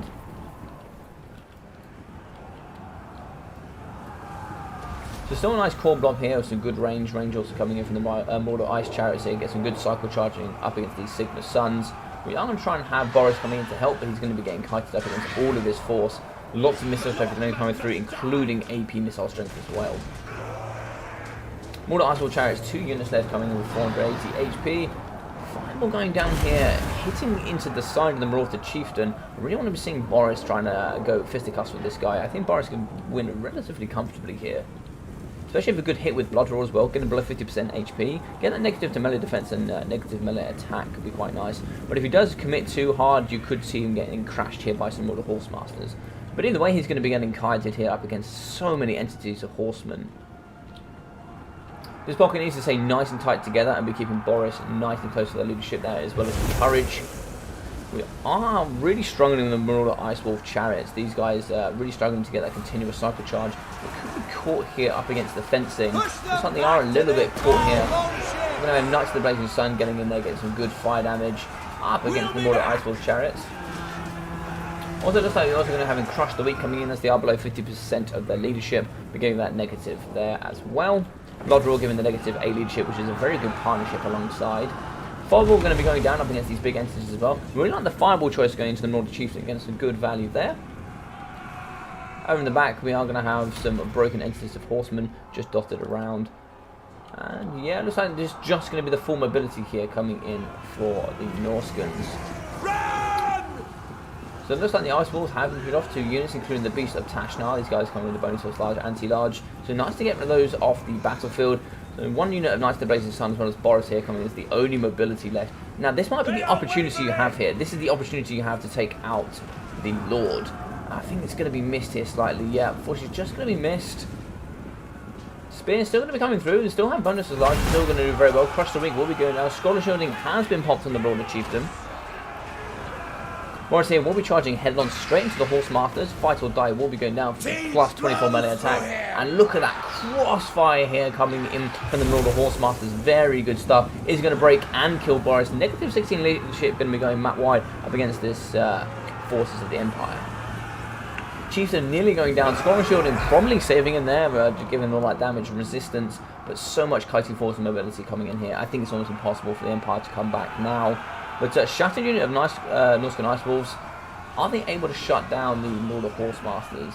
They have no range left to do so. It's a really nice build here coming in from Krablin. I like it quite a lot. It's very good overload force, nice rush. What can the Fire Wizard do? He is on foot. He could get Alpha Strikes quite quickly here. So many entities, but as you can see, this pocket here already breaking absolutely everywhere. Yeah, very good stuff. Very good stuff. Once Boris has gone down there, it was very difficult for them to come back in. This is a BattleMania game, Dr. Jellyfish. Unfortunately, we had a few errors here today. We will be talking about it. We'll talk about it now, as you've brought it up. Yeah, Boris was absolutely destroyed. Sorry, I'm also super tired, by the way. So, Alec Rao, so we had some mistakes here today.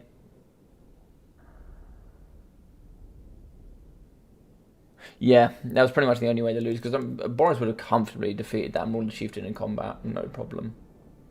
So we are going to be up on Sicilian 2. So what happened today in today's tournament, and it's something I'm going to talk about. I'll talk about on stream, and I will be putting it in the Discord. A couple of guys here played in HW Sun's tournament. That's absolutely fine. I have absolutely no problem with you guys doing that. You're more than welcome to play it in another tournament. But you just can't play in this one. That's just how it will go. That's going to be the rule going forward from now on, because unfortunately I had 5 people playing in the other tournament, and we even had to wait for other people to play in the other tournament, and they were playing against each other, and they were also meant to be playing against each other in my tournament. So the problem is everyone else that's playing has been waiting, and it's been so long that other people have had to go to bed. So, for example, Krablin is now taking over Talcor, who's playing in HW Sun's tournament, and Lunacy had to come in and play for Void as he had to go to bed. So, unfortunately, that was one of the issues here today. So, we're going to be addressing that going forward. But Krablin will still be playing, and for this week and this week only. GG's indeed. Yeah, I really like the build there coming out of Krablin. But I'm still not sad to see Krablin here on the stream for sure. Not sad about it at all. But what it will be going forward, it will just mean that, because I also find like it's it's a little bit unfair. So, for example, if you're playing in the tournament and you lose to so somebody beats you and they go, I have to leave the tournament because I'm playing in another one. Well, it's really unfair because otherwise you would have gone through and they wouldn't if you were to continue playing. So that's why you're going to be seeing some weird matchups here. If you look at the BattleMania page, it's not going to make sense because unfortunately we've had to select champions here to represent other people, which is a bit unfair. But going forward for next week, what it will be is that if you're going to play another tournament, that's fine. But you can't play in this one. And I understand that's really harsh. I know you guys want to be playing in multiple tournaments, and it's really difficult. All these tournaments roughly happen at a similar time. But I don't know if there's any other way to do it because, you know, when Void, like for example, Void had managed to get to the semi-final and we hadn't even completed the bracket 1 games. You know, he'd already done all of his first 3 brackets and we hadn't even completed bracket 1 for, I think, 2 of the games. So, yeah, so it looks like we're going to be having Alec Rowell. He's going to GS ban VC and LM. I think that's the perfect bans for Greenskins. He will be going Empire. So what am I expecting to see here from Empire? So what I'm expecting to see is you're probably going to be seeing... Vault Wild the Grim, for sure. Oh yeah, by the way, just on that last comment, we'll leave that there. If you guys have any questions at all, just put it in the BattleMania page. We also had 3 people drop out today. 3 people joined and they signed in and didn't turn up or join the Discord. So it just made things a little bit complicated today, which is why the stream started later than it had originally planned. So we will be having a discussion in the Discord, so sorry for you guys if it was a bit of a mess today. So we're going to hopefully try and change that going forward. But yeah, so you're definitely going to be coming in with Vault Wild the Grim within the Empire. You'll also be coming in with probably a Major Fire. For sure, you'll be seeing Burning Head, you'll be seeing Fireball and all sorts of things. What else are we going to be seeing here today? You're going to be seeing some Frontline. You'll probably be seeing some Halberdiers mixing in with some Swordsmen. You might see some Flagellants. I don't really know. I don't usually go Flagellants in this matchup, but I definitely go like Sigma Suns. You'll be seeing some Swordsmen. You'll be seeing some Halberdiers for sure for the bonus first large, anti-large armor piercing. Very good up against Grom. Very good up against Stone Trolls. And I've forgotten the hero's name. There's a hero that comes with the Eternal Banner of Flame. And that will also give imbued fire damage for a 40-meter radius and increased base weapon damage of 8%. That's very good. And he also comes with the Scroll of Shielding. He can also have Battle Prayers as well. The Warrior Priest. Yeah, so Warrior Priest could be very good in this matchup. Greenskins, you're probably going to be seeing Grom. You'll be seeing Grom coming alongside... It's tough to see. I think a lot of people bring a double Hag in this matchup. Or you might see the double Orc Shaman coming in with double Scroll of Shielding.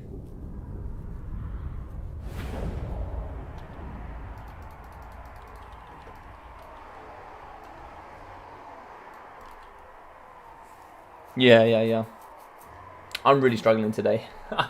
I'm sorry for the abysmal casting. I am very tired. Worked 15 hours yesterday, for those that don't know. Worked 15 hours and finished at 5 AM.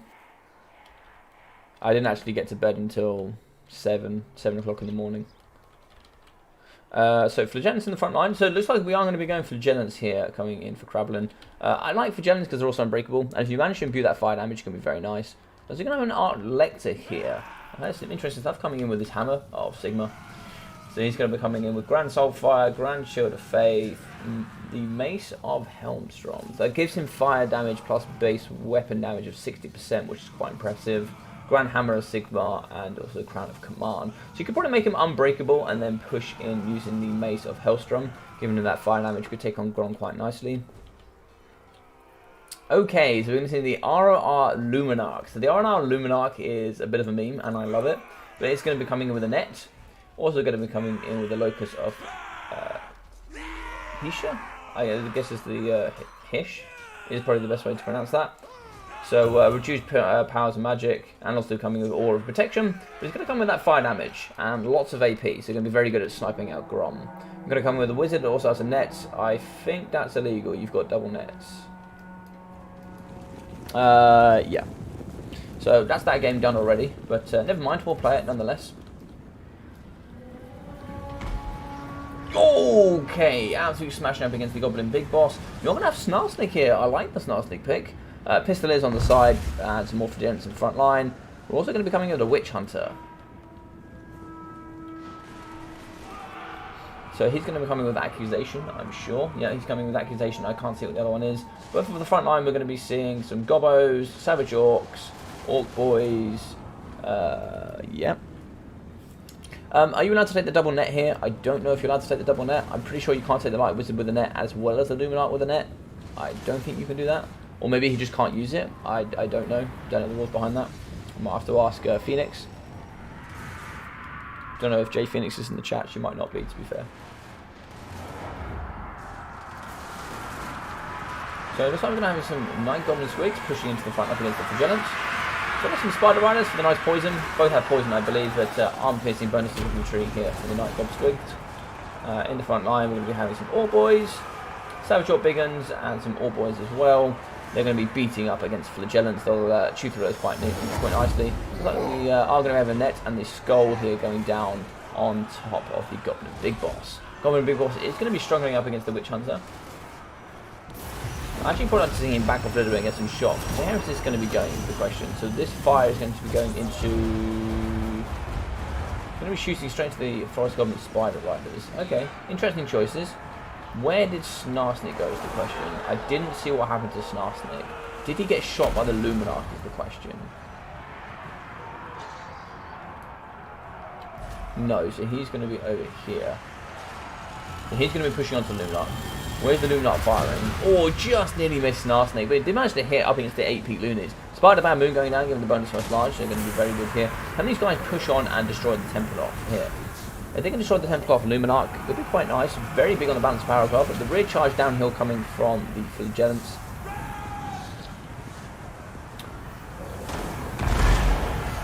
Frontline is doing okay for the Greenskins, not brilliant. They have managed to push off the Pistoliers. Lots of cavalry here coming through. There's so much skirmish and cavalry. Giant River Troll Hag going to be going up against the Flagellants. She's struggling, however, but she's coming in with quite a few spells. Oh my god, it just got destroyed by the Luminarch. Did she die? No, she didn't die, but she's got like 120 HP left. Spider Riders are going to be pushing off against the Pistoliers on the flank. Some more Pistoliers in the pocket that don't have too much ammunition left. They just got the charge there on some Night Goblin Squig Hoppers. But then also the downhill charge coming with the Forest Goblin Spider Riders onto the Pistoliers. And the Templar Luminarch going to be struggling. As we do have the Orc Boys coming in with their nice big shields. Looks like they're going to be running away. They're not too interested. Can you get onto the Artlet to those is the question. Net going down. So he's going to get pushed on here. Maybe with the Great Swords. What's going to be going here? Or is he just going to shoot the Luminarch is the question. Looks like the Luminarch is going to be getting its target nice and ready.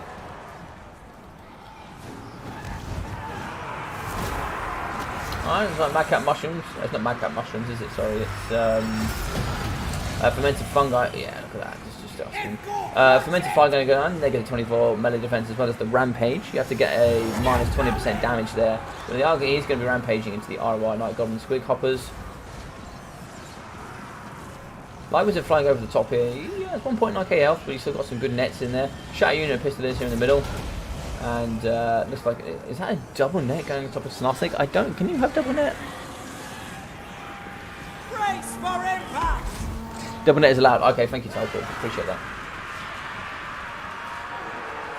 The Arlets are going to be going in the Battle Prayer, coming with the 24 melee attack. How did you get on in your other battle, Talcor?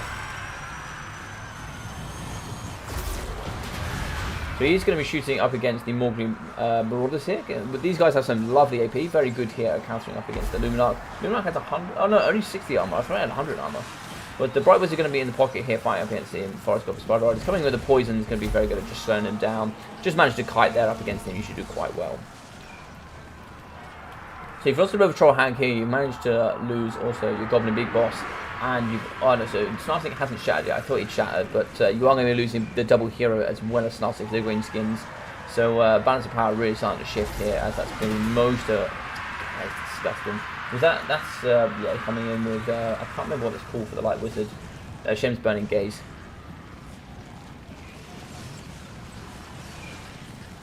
so much missile fire coming for the Forest Goblin Spider Riders. 1.4k HP left for the Light Wizard. Is that net going down again here? No, Shem's going down, and that should kill him.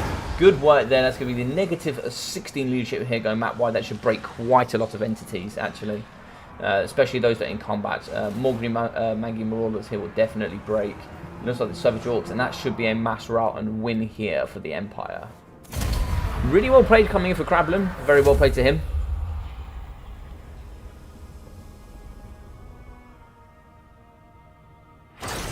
Luminite always takes his time with the misses. So true. Right, Luminite came in with, you say that, but 2.9k damage value for the Temple of Luminarch. Very good stuff. Yeah, this was an interesting build. This was not what I expected. Right, so Snarsnake, 420 damage value, 600 here for the Goblin Big Boss, 400 for the Giant River Troll Hag, 580 for the Savage Orcs, 141 kills, 884 for the Savage Orc Biggins, 57, 960, 300, 200. I think here the Orc Boys really struggled. 320 for the Goblins, 500 for the Spider Riders, Night Goblin Squigs for 400, 600, and 1.1k for the Morgrub's Mangy Marauders. Very good damage value for them. They would have been shooting up against the Temple of Luminarch for a long time. 400, 500, and 500. Really struggled to break this line. I never see the Tattersouls come either. So 720 damage value for the Tattersouls.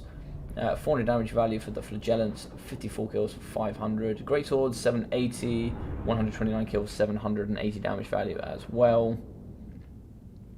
Very interesting stuff. 1000 damage value for the Art Lecture. So going nice and cheap here.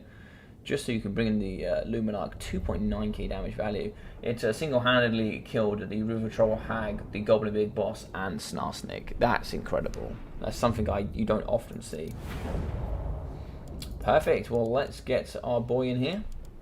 Where is he? Oh, I can't get him in. Where's he going to be at? So we...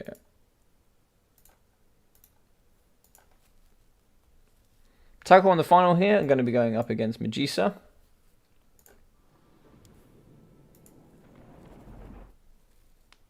Right, let's just check the Discord.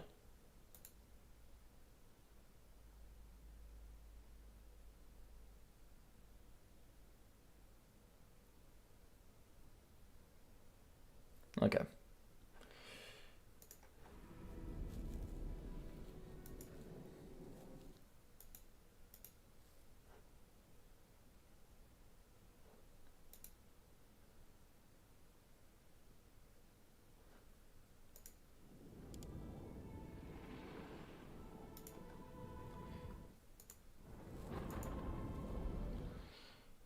Okay, well, we'll be moving on then. So, Kremlin's going to be in the final. Like, this would be a pretty good Empire build if I was a little bit more... Yeah, it would be. If it was a little bit more reliable, it would be nice. It'd be very good to... Because it does some really... I think it's 1.6k damage weapon strength, missile strength. So it's pretty nice. And then with the net as well, it gives a really good opportunity to get some very good damage. And it does the fire damage, so it's really nice. So let's get Magisa in here. Let's send him a message.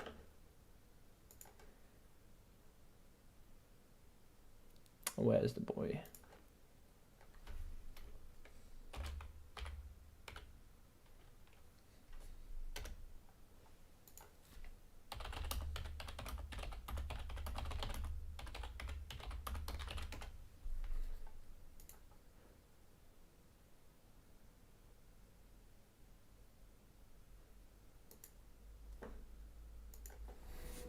Oh, he's in. Perfect.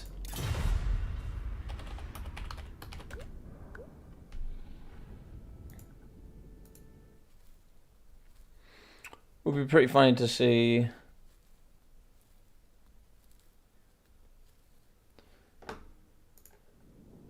Listen, Alec Rao, I'm going to give you one chance to. You can either stop or you can be permanently banned. It's up to you, mate. Okay, you can just stop. I got your messages. That's not acceptable. You can stop, or we can just end it there for you permanently.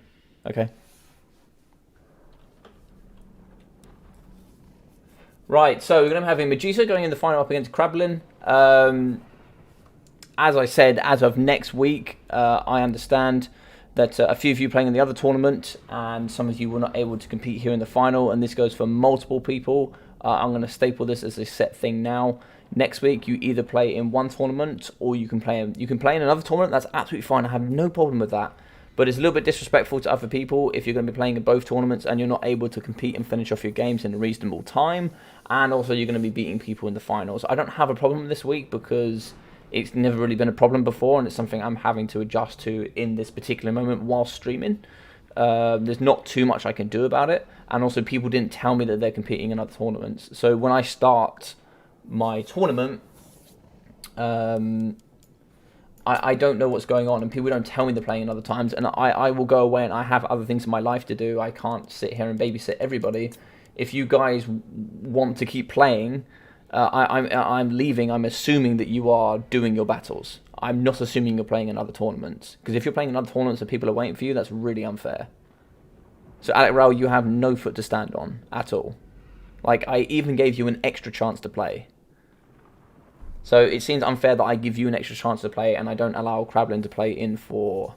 And here's the thing: next week as well, there will be no stand-in. If you have to leave, you have to leave. You finish where you are. And the previous game, whoever you would have been playing, even if you win, it counts as a loss. I would just be putting the other player through. And listen, I don't want to be talking about this stuff on stream. I just want to be enjoying these games and hopefully bringing some good content to you guys. But Alec Rowell, what you said in the Discord is not acceptable. Normally for that, behaving players should be banned. If Alec Rowell says another single word to me, he'll be banned permanently. Like, what you said was not acceptable. I'm not going to say it on stream, but that's not acceptable. Okay? So, you say another word, mate, and you're done, okay? Alright, so it looks like here we're going to be having Let's Go Greenskins away in the first game, and I ban Lizards and TK. I like these bans. I like these bans a lot. I think Lizards is a good ban. I think VC are good here as well as VP. I think Vampirates are good. So it should be good in this matchup up against Greenskins. They have good options for Terra, and I like the Crab Rush as well. But Beastmen is still a very nice, fun pick here. I saw in WWC, I saw Beastmen coming up against Greenskins. You can do some really nice, fun things here.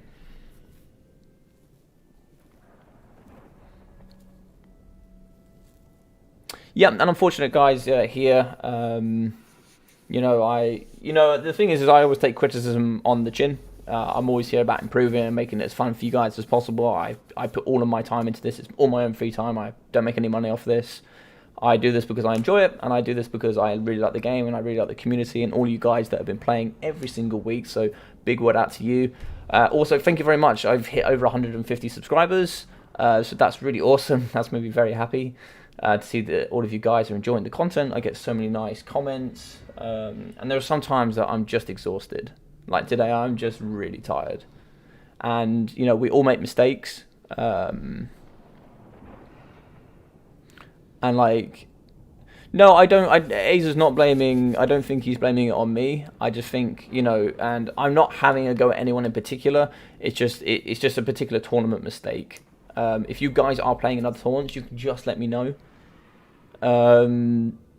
And the thing is you guys are more than welcome to enter the tournament. But if you don't, the hard set rule next week would be if you don't turn up in 15 minutes, you're out. And I don't want it to be like that because I want this to be an inclusive tournament.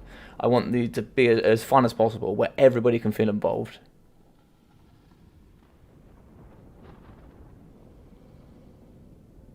Because Talcor was already through before you, and then Talcor had to message me afterwards, so I had to make a very quick adjustment.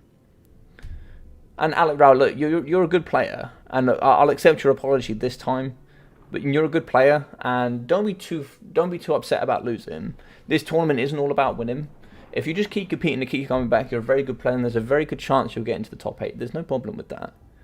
And the thing is that this is just to have fun with this. Bring some builds that you might not have brought before. Have some fun, and let's just enjoy this tournament together. That's what it's all about.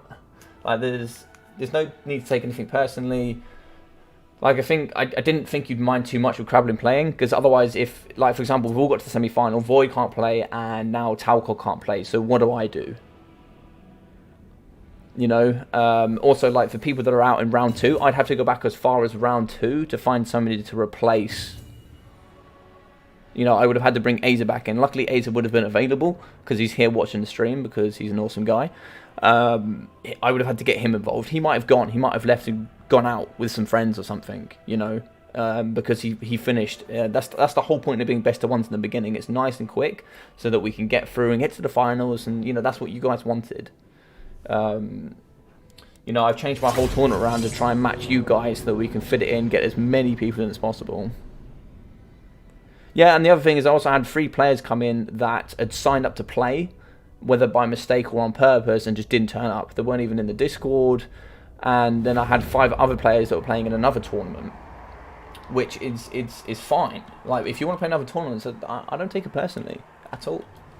I want you guys to play in tournaments. That's why I put this on. I put this on for those that go, do you know what? I don't want to play an H1 Suns tournament this week. I want to play in a bit more of a relaxed tournament. I'm playing Logic's tournament. I'm playing BattleMania. Or, you know, I want to play a little bit more competitive this week. I'll go play in Turing's tournament, or I'll go play in HW Suns tournament.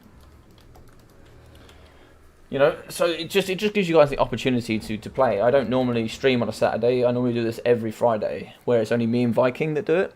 So, yeah, and guys, listen, things will change and things are going to improve. I've only been doing this for, a month and a half. I haven't been doing this long.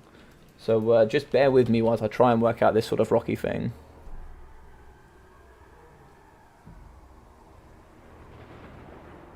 No, it's not a problem, Talcott, man. Look, listen, I know you're a good guy, good player, and you played here a lot, and you haven't really caused any drama at all. I accepted it as well, and I'm not going to take it personally if you guys cannot play. That's one thing I want you guys to recognise. I want you guys to play, and whether that's with me or with anybody else, if I see you playing in another tournament, and by the way, I don't check other tournaments. If you play in this one, amazing. I always love seeing you guys. But if you do play in another tournament, good. Because then you're playing in a tournament. You're having fun. You're enjoying this game. And that's what's important. Like for the WWC, that's going to be awesome. I'm going to be sharing that on my channel as much as possible. Getting some elite games in there, you know. Get in and watching Ducky and getting some really cool stuff going, you know. That's what it's all about. But anyway, we're going to have Centigores with throwing axes on the front line. We're going to be mixing in here with... what have we got here? So we've got some Bestigor herds in the front, so 3 units of Bestigors. So nice and elite there. We're going to be having the double Bratigor herds in the back. We are going to have the Eye of Morbali coming in, so the ROR Cygor. He's going to be a nice pick here. He also has sort of a net, and he's going to be coming in with Malagordy Dark Omen. So a very rare pick here coming in from Krablin. I like this a lot. So he's coming with Arcane Conduit, Mantle of Gore, Devolve, as well as Brace Scream, Icons of Vivification, and Unholy Power. So he's going to get those big bad rocks, throwing them straight here into the Greenskins. Greenskins are going to come in with the Forest Goblin Spider Riders. Some Orc Boys as well for the nice AP and good charge there. I really like the Goblin Big Boss. He's a really good thing, coming with Sneaky Stabbing, as well as also coming in with, it's also coming with Slippery. Slippery giving that plus 24% speed and 24 melee defense. Lots of Spider Riders here. It's like Night Goblin Fanatics here in the front line with some Orc Biggins. We're also going to come with the Orc Shaman that's got the Scholar Shielding, and it's like Edbutt and Brainbuster, and we're going to be having Grom the Paunch. Grom the Paunch looks like he's been forgotten about here just a little bit, and he's been getting Grom in as much as possible to get that value there. Obviously, you're going to get the regeneration of nearly 2,000 there from him, so you need to get him nice and involved here. Bestigor herds are going to be relatively comfortable to chew through, but they still get some good punch back. They have some good AP. So we're going to have the spiders going to the front line, getting that nice poison, but not going to be doing too much value up against these. 95 armor for the Bestigors in the front line.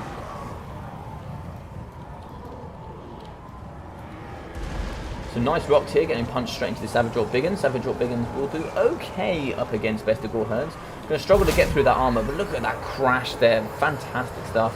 You are going to have the Goblin Big Boss going in as well, as a nice charge coming in from the Goblin Forest Spider Riders.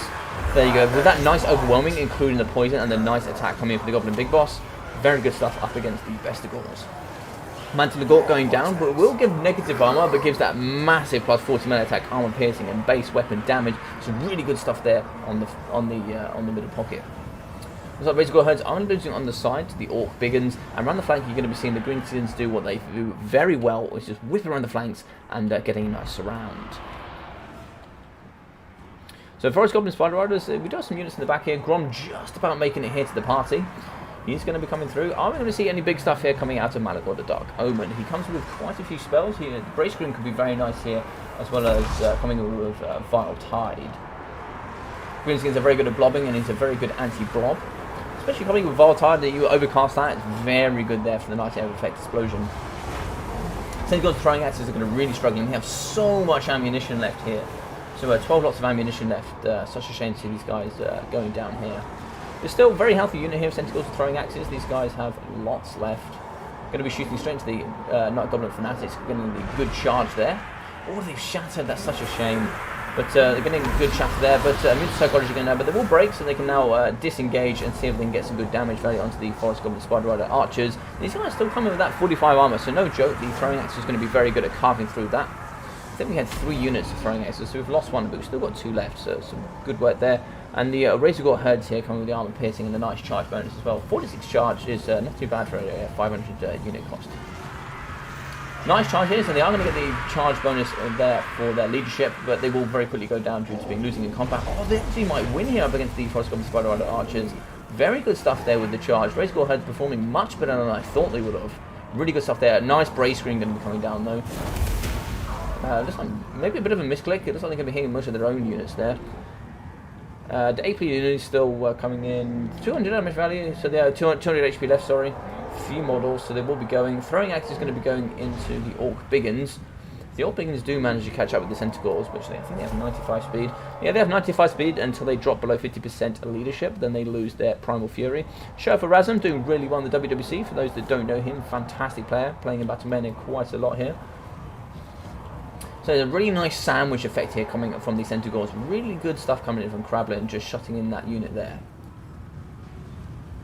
So it looks like we have lost the Razor Gore Herds. Grom's going to be coming through. I don't think there's much the Beastmen have left here to stop with. Because, this is what they're very good at. They're very good at destroying people like Grom. But looks like Scholar Shielding going to be going down thanks to the Orc Shaman. Scholar Shielding is very powerful. I think it's one of the best items in the game for its value. Very, very cheap at about 57, coming with a 22% damage resistance for nearly a minute. It's absolutely incredible.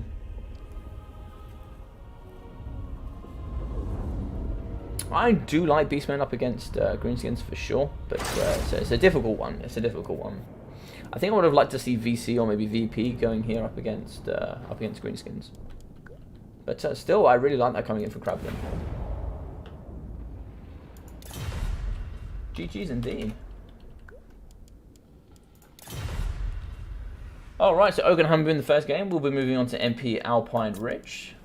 Apologies there, guys, for the terrible casting. I've also got all of this going on as well as that cow noises. Yeah, that's a shame. But at least, you know, you're going to be getting rid of Greenskins out for Beastmen. So that's not too bad. You still have some good counter options later on. And still some good first picks, right? So still could be quite good here going forward. It's going to be a best of 5 here in the final. So lots to do.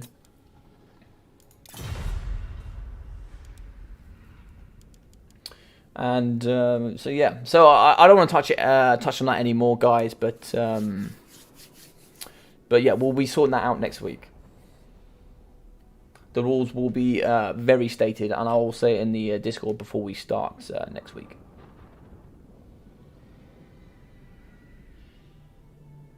And the other thing I'll say as well is going on from a guy who organises the tournaments. Don't get too annoyed with anybody else that organises a tournament, especially if they're new. There's things that there's always about learning.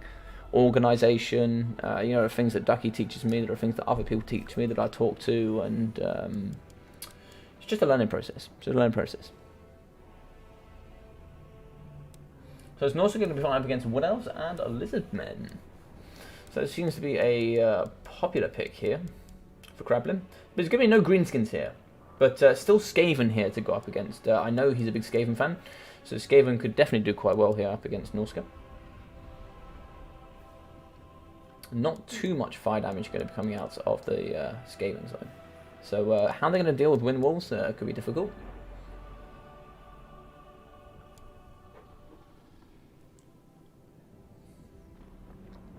When it comes to trading factions, Beastmen or GS is pretty good trade.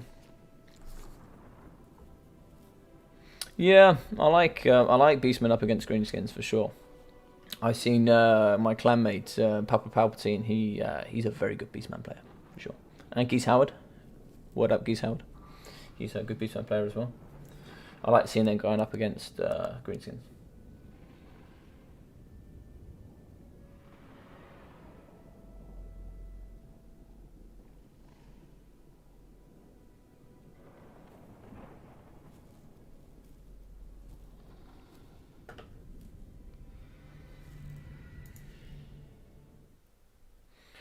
Right. Just going to be... So whilst we're just waiting for these guys to go in, for a couple of you here, just going to send some messages. I'm going to send one or two messages real quickly.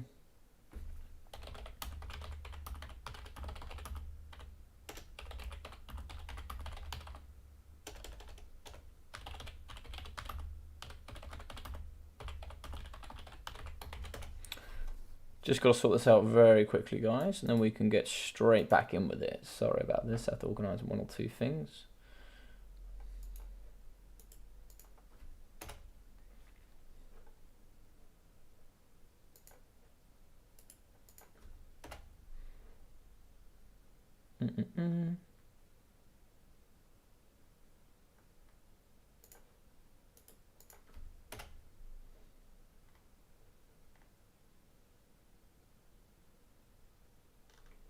Okay, that will do for now.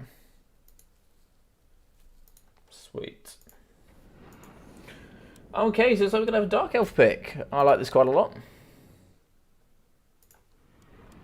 I actually have a really nice Dark Elf build up against Greenskins, and I think you can also go really nice and wide here using Norska. So I think you can go wide here effective and lots of good AP and lots of nice cheap front line that you can deal with a lot of the Norskans. Range mechanic going to be quite difficult though if you go wide, because you're going to be going a bit cheap there, and if they do manage to maintain in combat, those Murlocs can do quite nicely. Lots of good skirmish cavalry though going to be coming out of the Dark Elves, and it's going to be very difficult here for the Norskans to deal with that.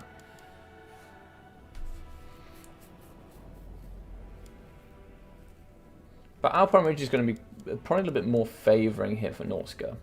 Simply because you've got that nice mound in the middle, you're not going to be able to effectively use too much artillery to sort of dictate the battle.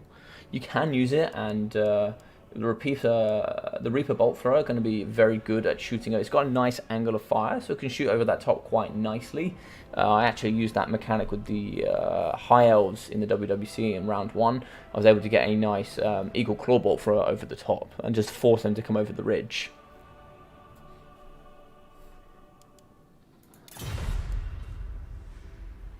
But I've not seen Krablin here on the stream before, but it's certainly a guy from VM that I've heard lots about. Heard some good things. Sad Morgan noises indeed.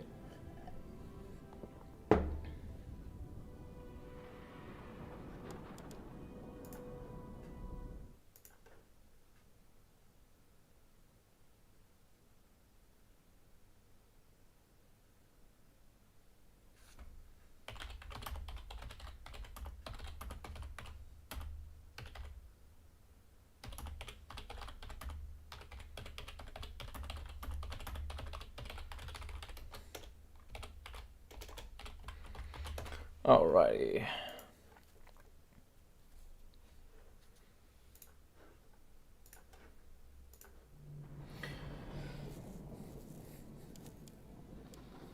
So I think you're going to be seeing lots of Bleak Swords, you're going to be seeing some Dread Spears for sure. You might see some repeater crossbows, maybe.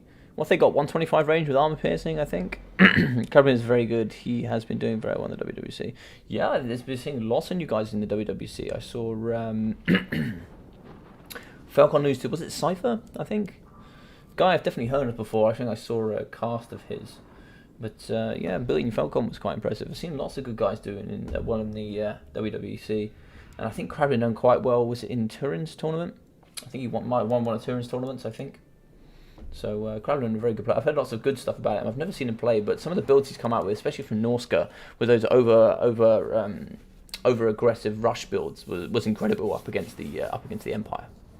Something I wouldn't have expected, at least anyway. Lots of skirmish cavalry, lots of ice walls, getting there into the back and really shutting down the range, and then slowly picking apart the army quite effectively. And especially with that mobility, very good at chasing off slow units such as archers and spearmen, and you can very effectively trade.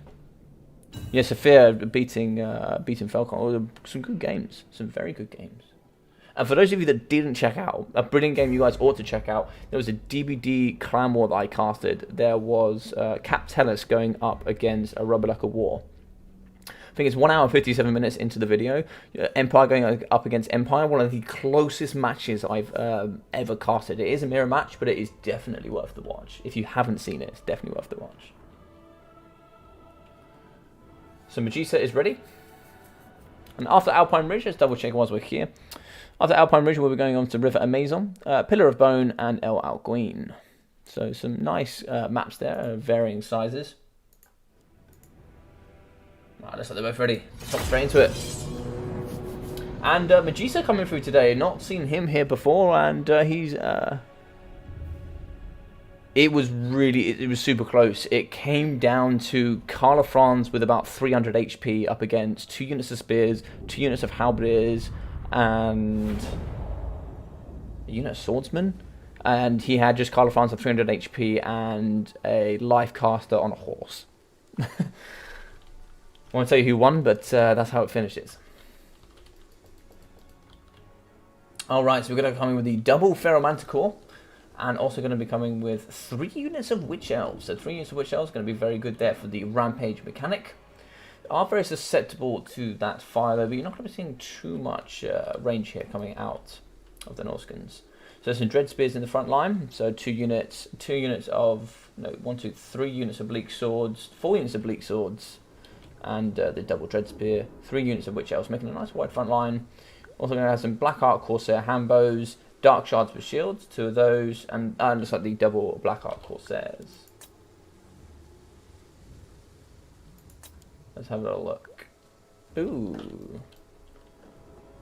Is that a glitch?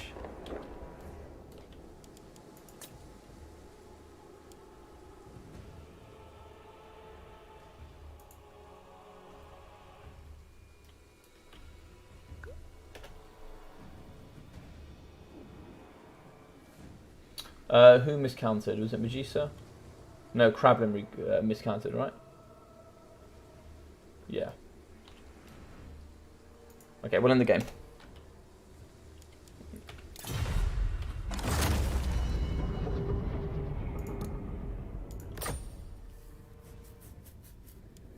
Okay, so I just have to remake. 4 units of Windwolves though. I like that.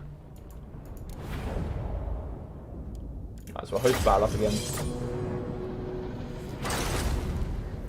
Oh, I'm in this one now this time.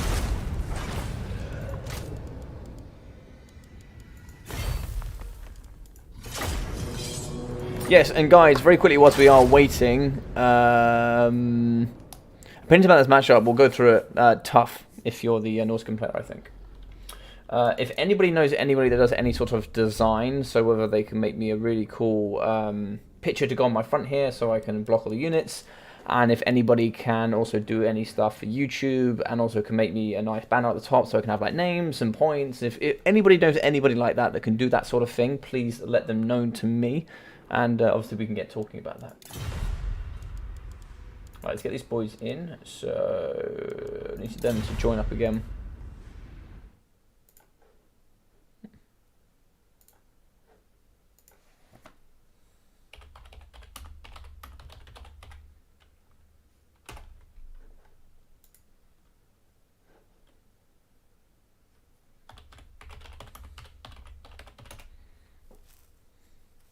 Yeah, I think for these guys it's just going to be remaking the armies.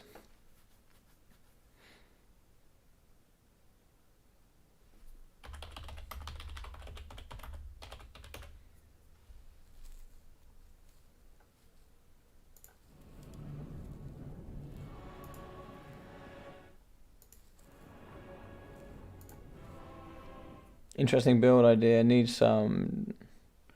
Yeah, I think what he was going to be trying to do, so it looks like Krablin's in. I don't think I have... Jeez, I don't think I do. No, there he is. Cool. So just remake the armies.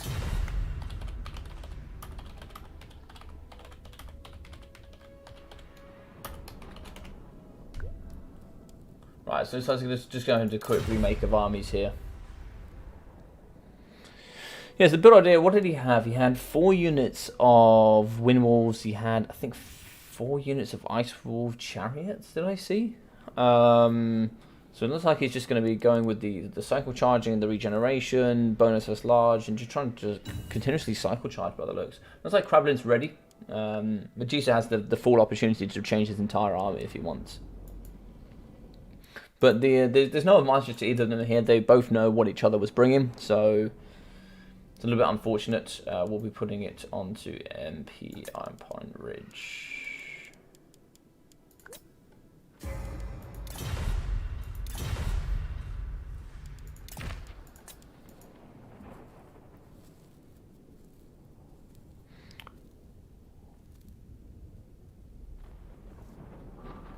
Yeah, and that's correct, Billington. Witch Elves are really smart in this matchup because, you know, yes, they have no armor, but you're not really going to be kiting them too much because there was a little bit to kite there, but not too much.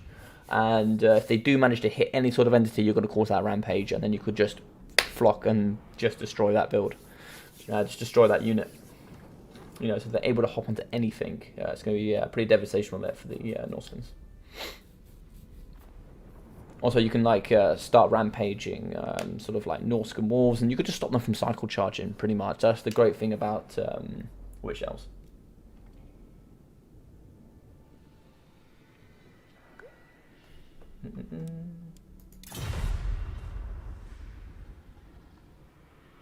Yep.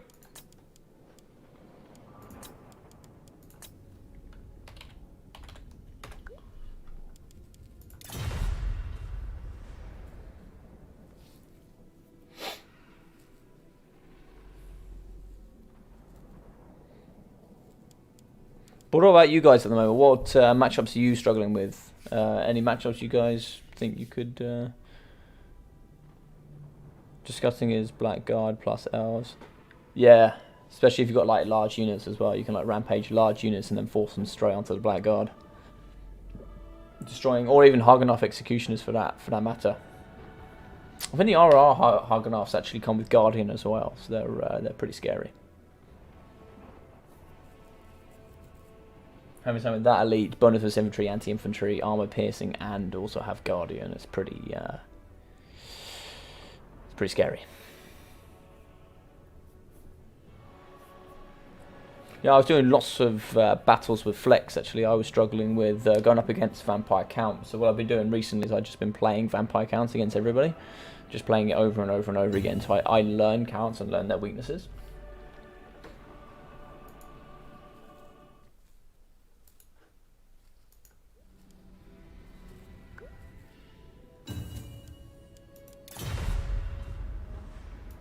Perfect, let's go.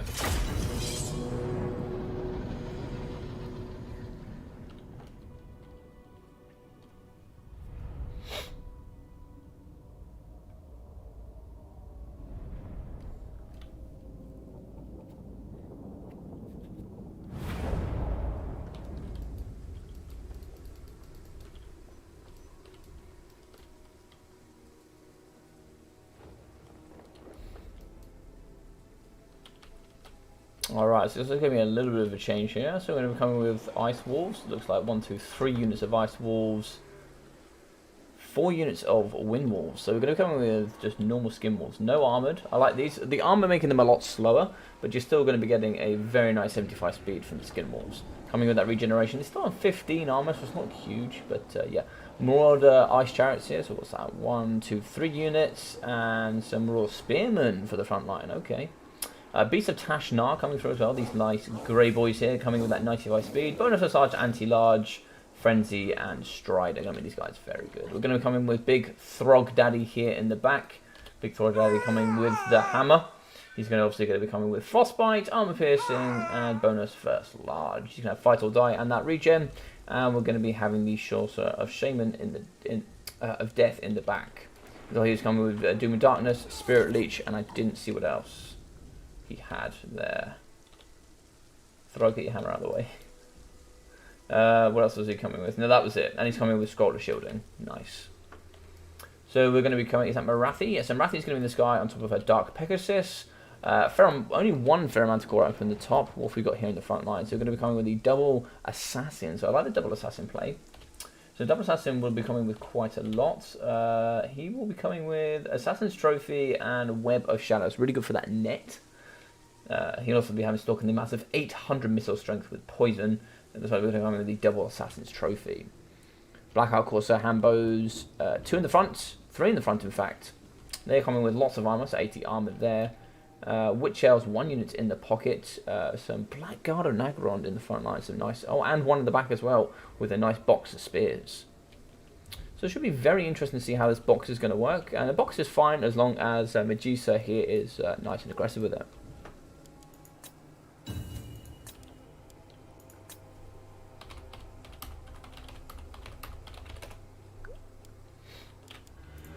And the only issue with this box here is you don't have too strong units on the side. So the Dread Spears, if the Dread Spears, 1 unit of Dread Spears gets broken, you can break into his pocket. There's not too much to break on. Like, you're not really going to want to... You're not really looking to push into the middle up against the Witch Elf. So Power of Darkness is going to be going down.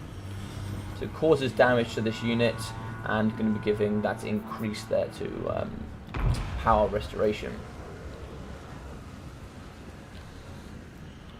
So no large apart from the Ferromanticore and Marathi coming in says the Visitors Hashnar are not going to have too much to find to get onto here today. We're just going to be trying to get as much value as you can from the Marauder Icewolf chariots. These guys have some good AP missiles. And they have, is it 12? 12 ammunition, it's not tons, but they should be able to do some good stuff up against Marathi. Throg's going to be running for his dear life, but Bonus Large is going to make him very good up against both of the large entities in the sky, but he's obviously very susceptible to being shot.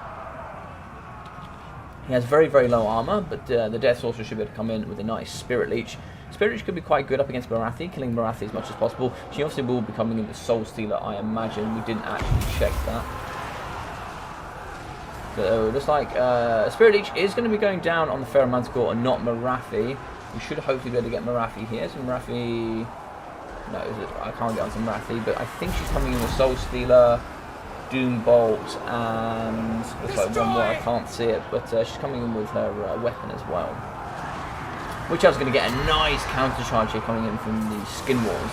Skin Walls should do some very good damage. These guys coming with the bonus first large. There's lots of bonus first large here coming from the Norskins. In the front line though, we do have some more Outskirts chariots getting pushed off from the rampaging Ferromanticore and also Marathi.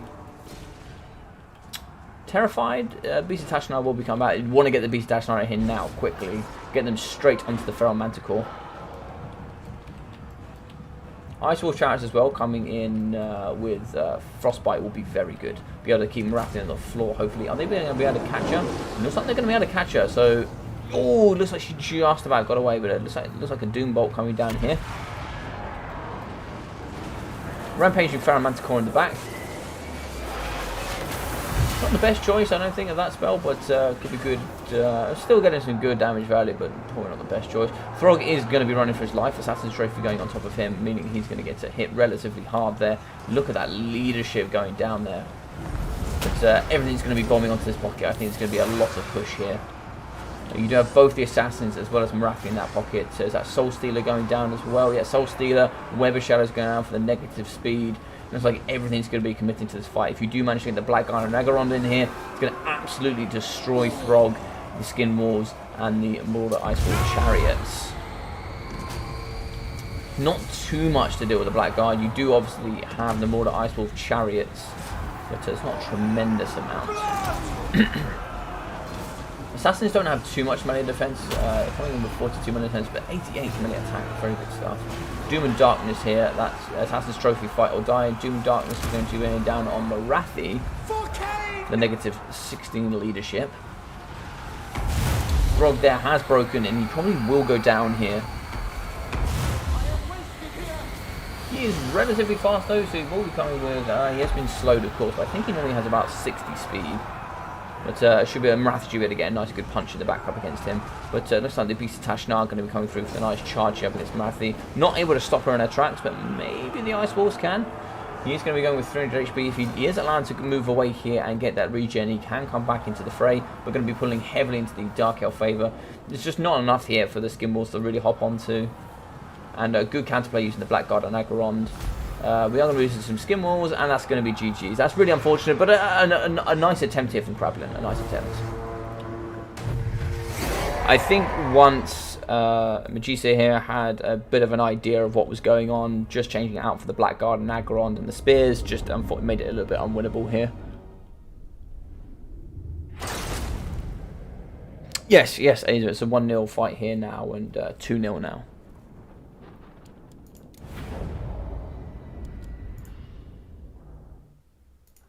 River Amazon will be next.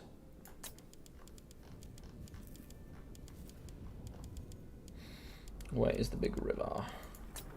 Okie dokie. So we've had what's that?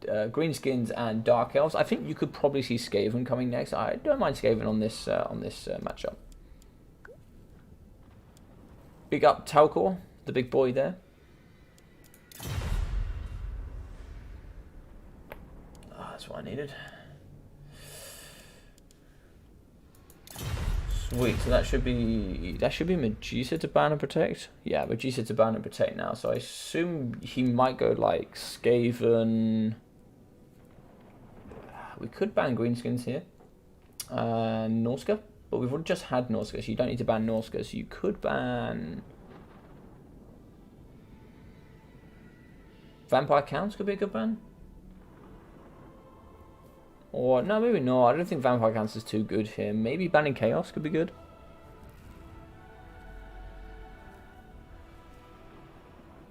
It's best of 5 now, Aza. Yeah, best of 5.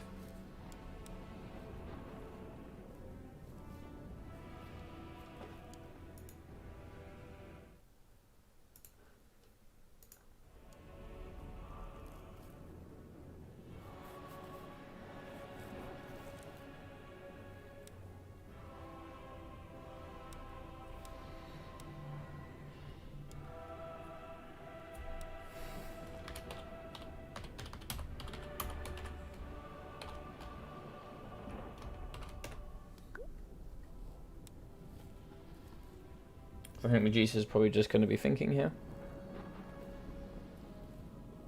And by the way, guys, what I'll actually do, as we got a little bit of a wait here, what I'll do is if anybody has any cool art that they've done, so anything cool that you've done that you like, maybe it'd be a bit better if it was Warhammer related. But if you have anything cool, maybe I'll put it up as a nice picture here on the screen, so we can use it as my screen blocker.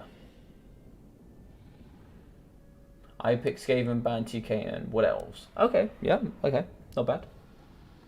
And looks like it's going to be a counter immediately here using Chaos. Yeah, I think Chaos is a good counter here up against Skaven. You can go very wide here with them, very wide.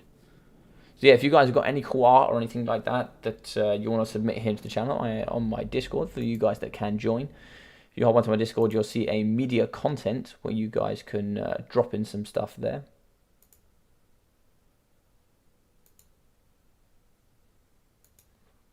And you can drop into the media content and drop some pictures on there, and maybe I'll see if I can make that kind of screen blocker. And if we get quite a few, we can use a few different ones over time.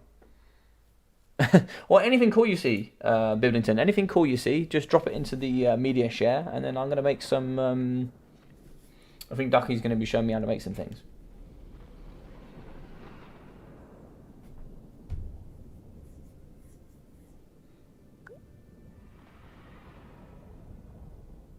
Not for me.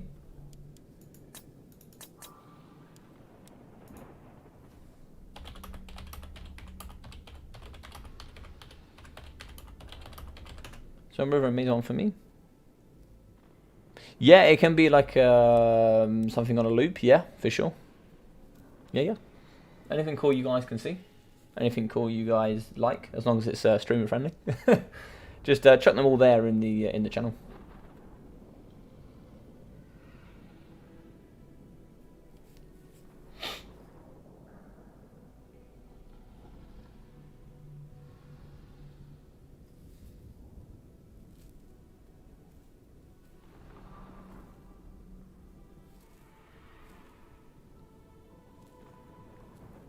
Oh, you had the bug today, did you, Doctor? Yeah, I think there's a few bugs, I think. But CA hot on it, to be fair. Also, CA got a lot of work going on with Rome Remastered. Yeah.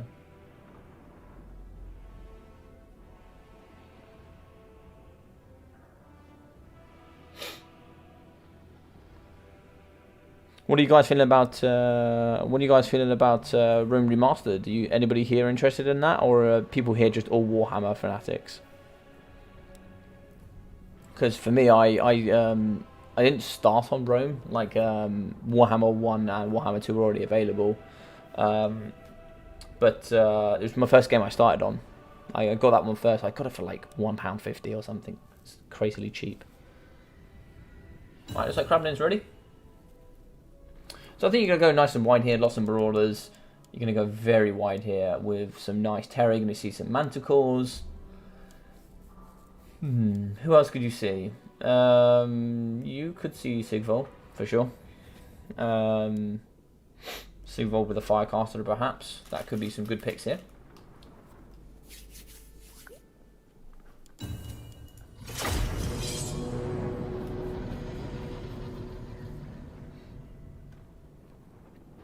For this game, I think we're going to see a very similar build come out with Magista.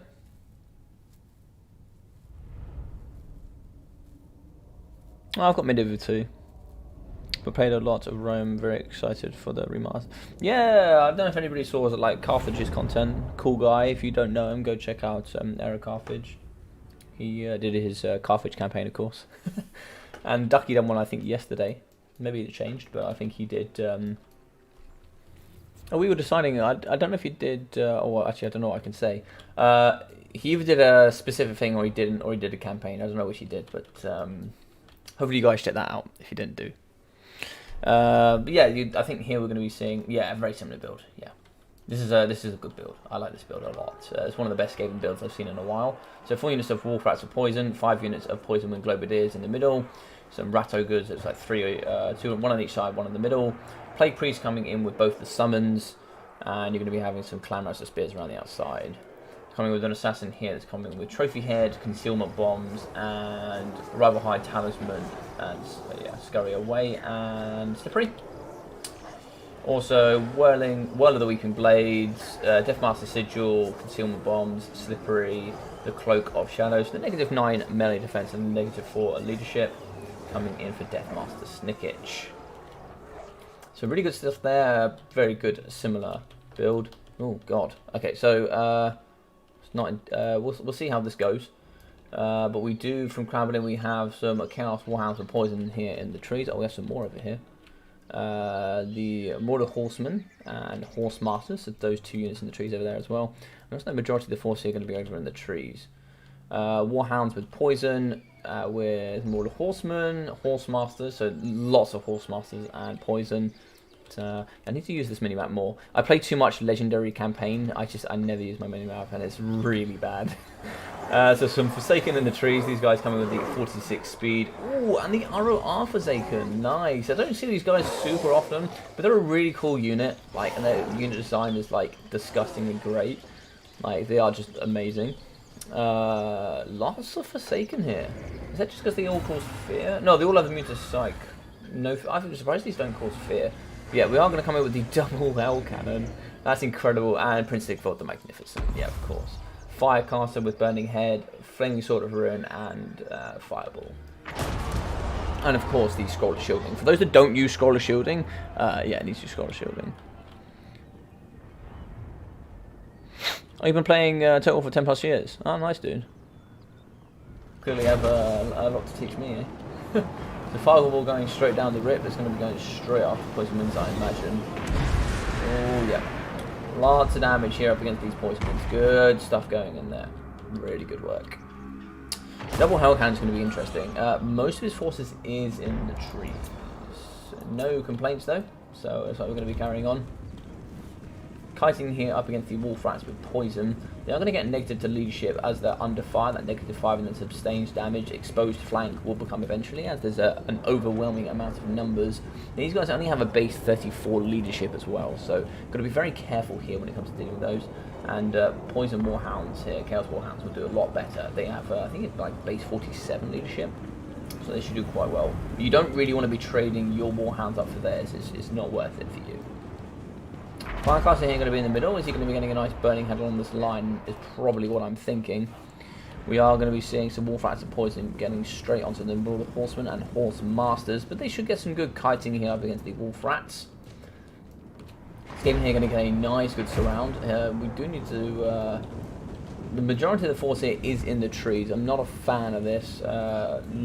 Legal, I'm not too sure, but we'll go through that as it plays.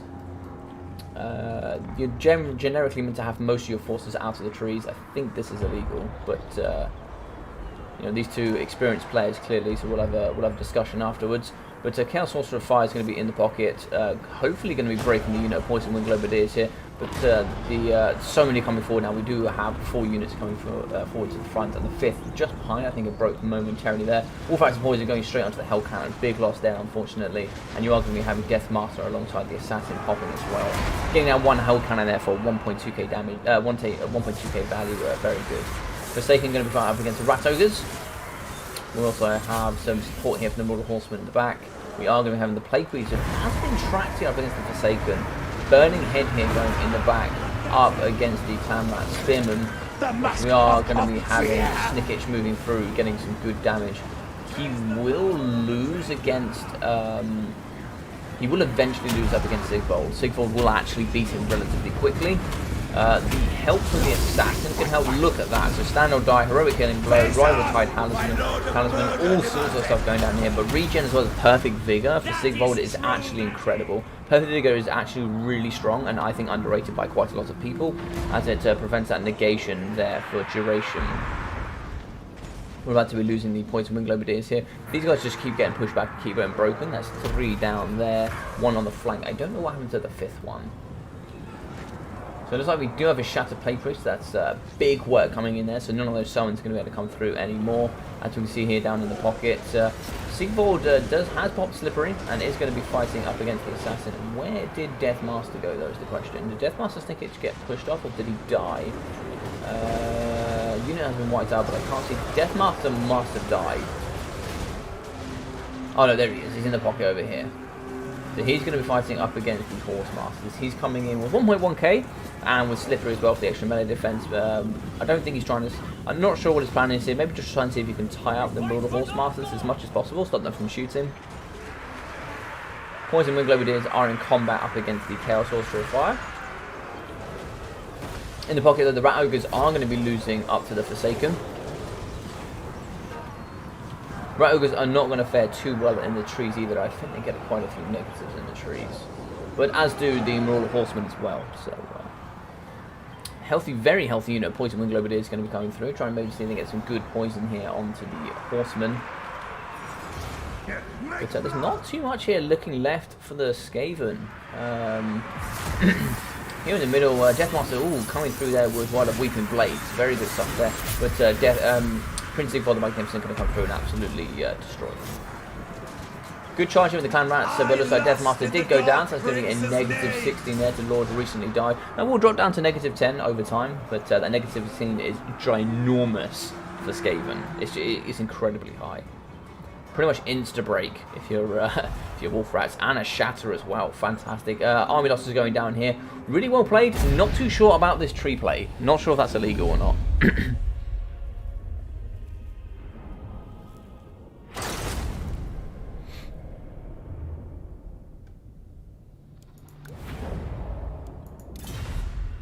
If Magista is happy with it, then I'm happy with it as well. I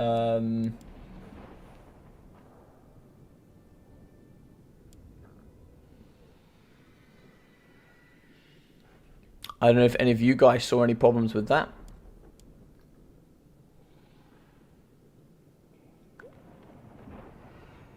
But yeah, it looked fine to me. It was a good battle. I really like the build coming out of Krablin. I really like the Skirmish Cavalry as well, as it has a very good negative to leadership. -5 is very good when coming up against Wolf Rats with poison, but I still like Medusa's build. Medusa's build is still very good. I like that a lot. The poison and the fast speed and the just being cheap and effective is really nice to whip around the flanks. The tree play was fine, yeah? Okay. I thought so. It was a bit on the line, but it looked fine to me. Alright, so going to be 2-1 here to Medusa, I believe. I think he's going to be picking Skaven by the looks. So, Medusa's already been green skinned. He has been Skaven, and what else was he? I forgot what else he played here.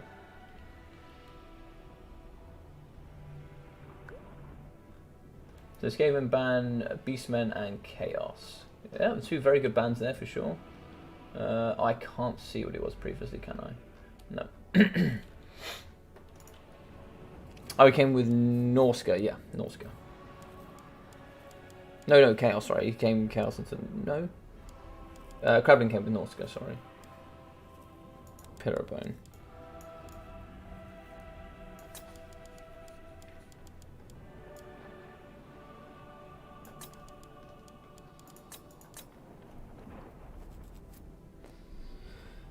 Alrighty. So what can you do here up against Skaven? So you've banned Beastmen and Chaos. Medusa has been Greenskins and Skaven, and he was... Who was he up against Norska? I can't remember who was up against Norska now.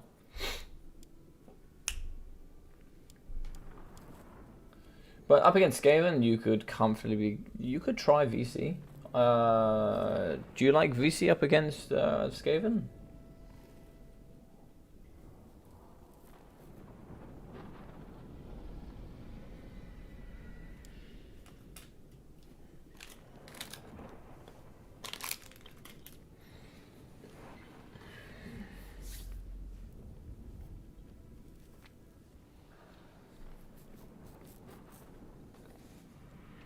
Let's see what Medusa goes here.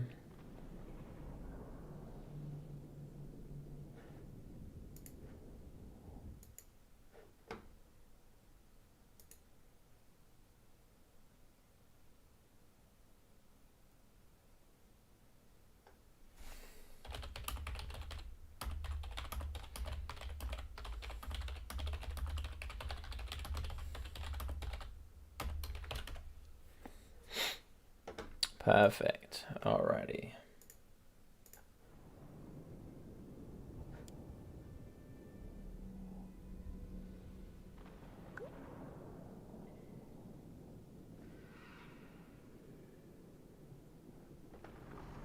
Okay, so it is going to be a VC pick. Okay. So I'm not... I like this. Lots of terror, lots of fear. Can be very difficult for the Skaven to deal with. You've got lots of good surround here as well. You know, you can be using Fellbats to shut down the bat line for the Skaven. You also got Wolf Rats with...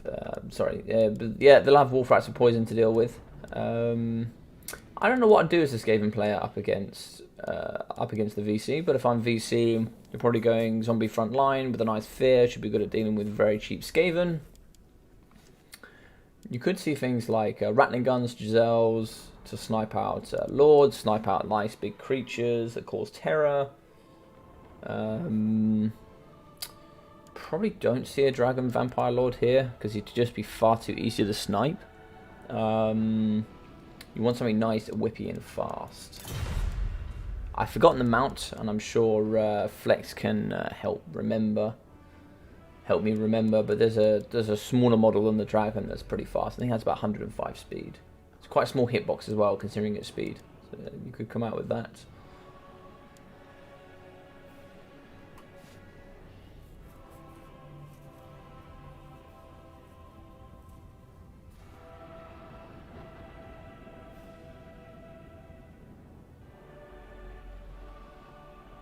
Hellsteed, that's the one. Yes, thank you, Biblington. You know the one. Hellsteed has 105 speed. It's pretty small hitbox as well, and it's pretty whippy.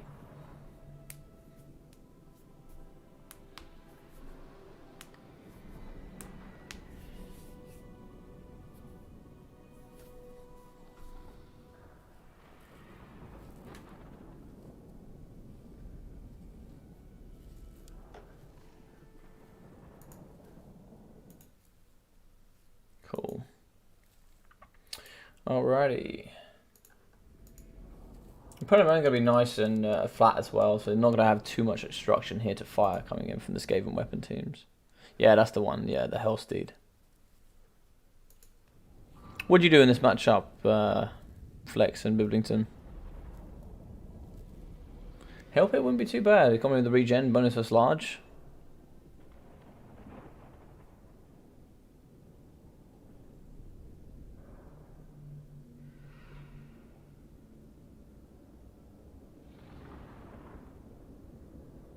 Yeah, I'm not a massive Skaven player and I'm not a big VC player. I haven't seen this matchup really at all.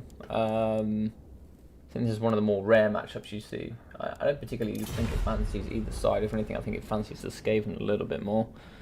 But you don't have a zombie front line.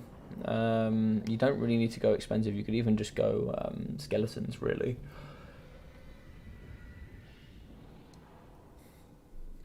RR skeletons with poison as well could be quite nice. The skeleton warriors could do quite well. And then you could go maybe double white king, maybe. Yeah, that's how I feel it is. Yeah, I feel it's slightly Skaven favoured for sure. Dr. Jellyfish, yeah. I'm just trying to struggle to think what I would bring as the VC player. You could probably bring a double white king, maybe someone like Vlad. Vlad could be quite good here. Maybe just. The problem with Vlad is he's on foot, of course, so he's pretty slow. So you could snipe him if you have quite a few units of Warlock Giselles. Some rattling guns as well, like if you get some rattling guns in the pocket, you could also use those to slow down, snipe at anything in the sky. Only issue with rattling guns is, of course, line of sight.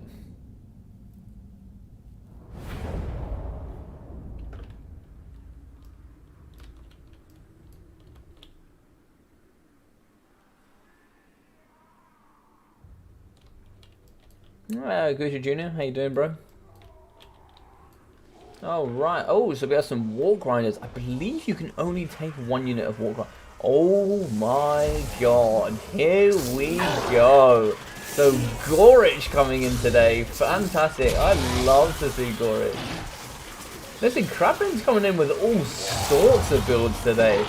The Abyssication here coming in for the Vortex spell, Warp Frenzy, Crown of Command, a Sword of Anti-Heroes. But he isn't going to be coming in with his Blood Shield, I think it's called. Blood Shield is the plus 55%, plus 55 meter, 15% magic resistance. We are coming in with the Thing, the ROI Hell Pit Abomination. I think when it dies it can spawn, it has 2 horribles to die. The rats emerge, those Skaven Spears can emerge, and Fluid Injection. It does cause it to rampage, but it is a Molder monster, so you can get that nice healing there. Warlock Engineer, and we are going to obviously, of course, have Throt the Unclean. So Throt the Unclean going to be coming with the Beast Pack. The Rat Ogre Summon, creature go for the bonus of large, immune to Psychology. Remolder for that nice restoration for any molded units. Frenzy, Regen, and obviously Terror. Coming with a nice box build here with the Council Guard Vermin, the ROR Storm Vermin there, Unbreakable, some Clan Rats with Spears and Shields, some other Storm Vermin with Halberds, and the Vulcan Tail Slashers. These boys here coming with their fire damage, and also coming with 70% fire resistance. We are going to be coming with the Warlock Engineer. What's he going to be coming in with today? So the Cleansing Ruin. Also coming in with Warp Howling Gale. This is going to be very good for any flying units. Warp Lightning and Warp Stone Armor. So a very wide force here. So we're going to come in with the Black Coach, Black Knights with Lances and Barding coming in for the 62 charge 110 armor. Crypt Ghouls in the front line. They have regen if I'm not mistaken. No, I am mistaken. I'm thinking of the monstrous units. Zombies mixing in the front line with Skeleton Warriors. To the double Black Coach coming in with the double Black Knight with Lances. Double Fellbats, and some normal Black Knights in the back for the Bonafest Infantry, Anti-Infantry, the double White King, which you expected, and I'm glad I called it. Wow, you wouldn't believe I was been playing a VC recently. So double White King's coming with just a little bit. Vlad's going to be coming with quite a few spells, I can imagine. So the Cast Iron Ring, of course, coming in with the Master of Blue England. What else? Arcane Conduit, Raise the Dead, Invocation from the Heck. Blood Drinker for the restoration, and obviously Hunger. So he's one of the, I think he's the fastest regenerator in the game, coming with the +8 normally, and also Hunger when in melee combat. He can heal 12 hit points per second. He just heals fantastically fast. And obviously he gets 50% regen from his hit pools, so going to be getting about 2050 regen. He's just incredibly tanky. If you also include the cast iron ring for the 66% damage resistance, that's all damage is going to be resisted up to 66%, which is just crazy. This is going to be an interesting game. But Gorich is going to get in the front line up against the Black Knights. Gorich is actually like phenomenally expensive for what he does, but he should be very good at getting rid of some infantry, but not too much elite infantry coming in today. We'll absolutely smash through zombies, no problem at all, but Gorich does cause terror to allow crumbling to occur even faster. Really like this though, coming in from the Wall Grinders. I'm not sure what this ability is called, because I don't see them too often. So Wall Quake is what's been called. Let's see, negative 24 speed coming in there, but these guys also have Seismic Snare. So over on the side here, didn't see what was going on there, a little bit of magic going down, I think. But Vlad von Carstein just going to be in behind, just chilling, not doing too much, to be honest. Wouldn't mind seeing Vlad here up in the front line, maybe try to see if he can get into the Wolf Riders. Creature Killer going to be going here for the bonus side. A nice Scab Scrape here coming through, I think that's a Scab Scrape there. Getting some damage. The thing going to be coming with Fluid Injection, which does give him Rampage, but the Armor Piercing basically coming in with a miniature Wart on top of himself with the plus melee attack, base Armor Piercing and base weapon damage. The White King going to be pushing through into the pocket. I think this Skaven box is going to struggle. I don't see it holding too much longer. It's being hit from every single angle, and pretty much everything here going to be getting hit in the rear as well. Comes down to if they can kill the Thing Thing. Thing Thing coming through with that poison. Lots of armor piercing, bonus as large.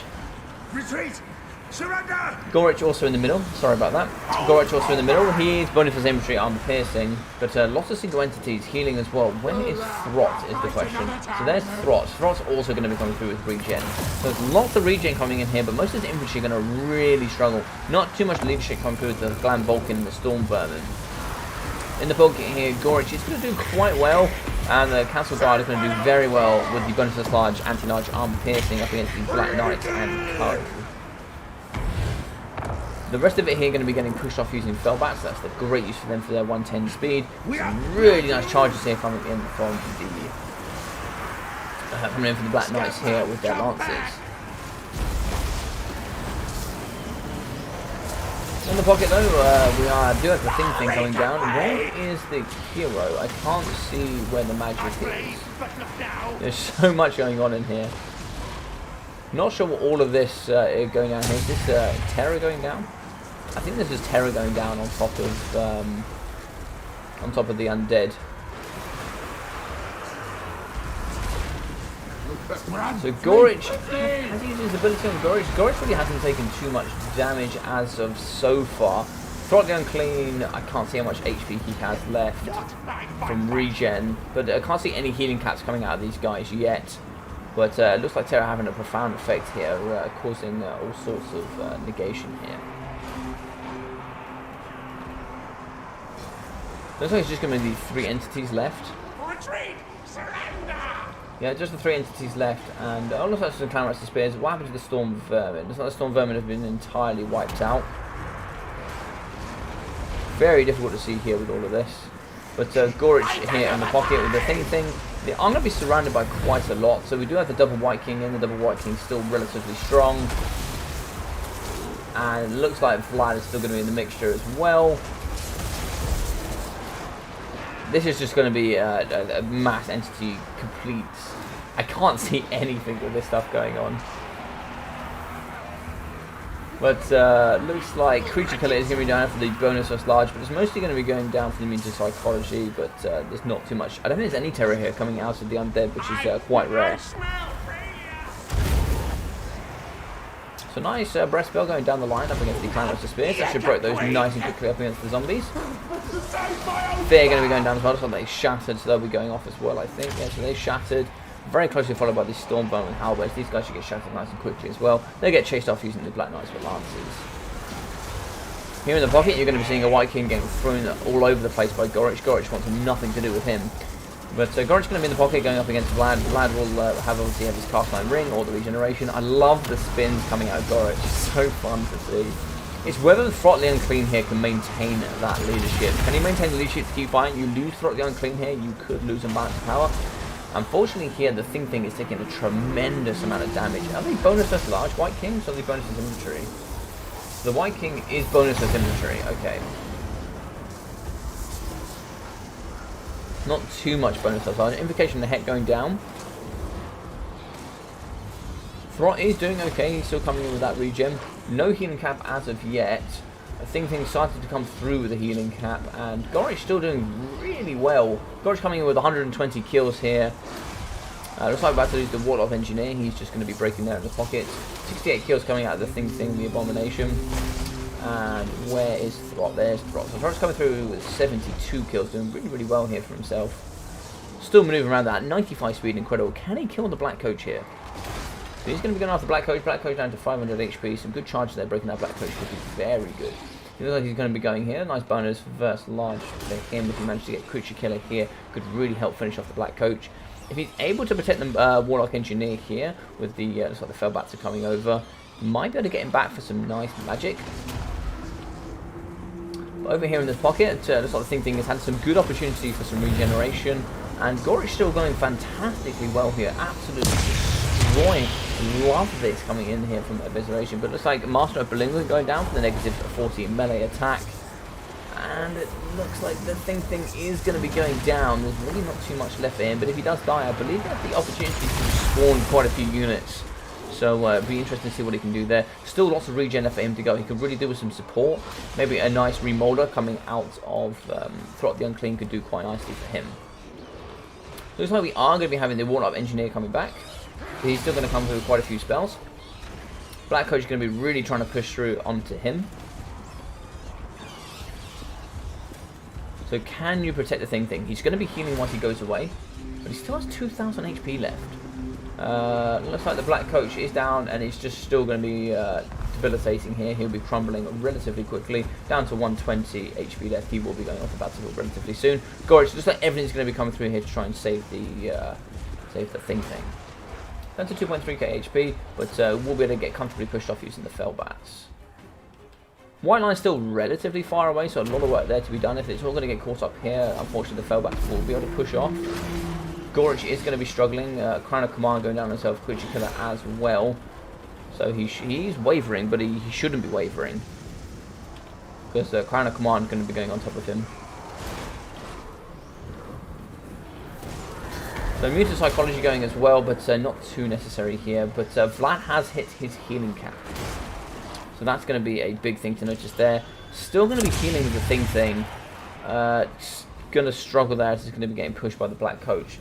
78 speed with also 109 charge bonus as well. Coming in with the Black Nimbus could be quite nice with plus melee attack as well for a nice good rear charge on him. It's going to be GG's here, I think, for the Skaven. Gorich will be going off. I don't think Throt can hold this too well. But was able to get rid of a White King, which was quite nice. Lost the Black Coach. Did some very good work here. It was really difficult to see what was going on in that battle, but Throt could be breaking here, but he's still on that regen. Is he going to break here? Negative, yeah, there we go, and that's army losses.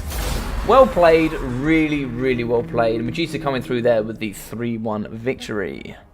Vlad versus Gorich, legendary fight indeed. Warp Grinders are a must-have. I really like Warp Grinders. Yeah, I think they're really good. I think you can only have one of them, I believe. No Plague Furnace hurts. It should normally win this blob fight. Yeah. Is it possible checking a healing cap? Yeah, sorry. I was going to try and check healing cap in there, but it was going to get messy. Sorry, I should have been able to check that there. Help it from ability similar to Phoenix one.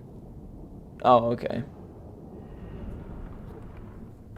So yeah, let's drop into this here. 1.7k damage value for Throt the Unclean, 1,700 in for the Warlock Engineer, 180 kills, really good stuff. 234 kills, 5,000 damage value for Gorich. Gorich coming through with a big slap. Who ever said Gorich was a meme coming through with 5k damage value, 26,800 damage dealt. That is insane. Whew. That's something. That is something. That's incredible. 750 for the Council Guard. They really struggled. And 1.3k damage value for the Thing. I think if managed to have a remolded onto him for the plus leadership, melee attack, and the regeneration, 1,152 HP. Would have been able to keep him fighting a little bit longer, and might have been able to turn that around here for Crabbling. But very well played coming in from Magisa here. 2,100 damage value for Vlad the Chad. 588 for the White King, 950 for the White. 46 kills here for the Skeletons. 1,000 damage value for the Crypt Ghouls, 730 and 900 for the Crypt Ghouls, 600, 450. Oh, what's up, P? 59 here for 1,365, 888 for the Black Knights with Lances, and still with 370 damage value for the Fellbats, not bad. 700 and 900 for the Black Coaches.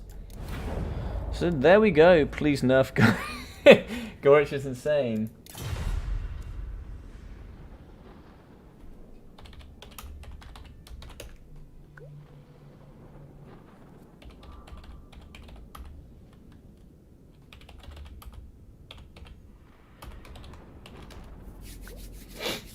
Yeah, so well played to Magisa. He came through here as the winner today for BattleMania Season 2, Week 2. So thank you very much to everybody that's watched. If you have enjoyed this, please leave a big thumbs up. I'd really appreciate it here if you haven't already.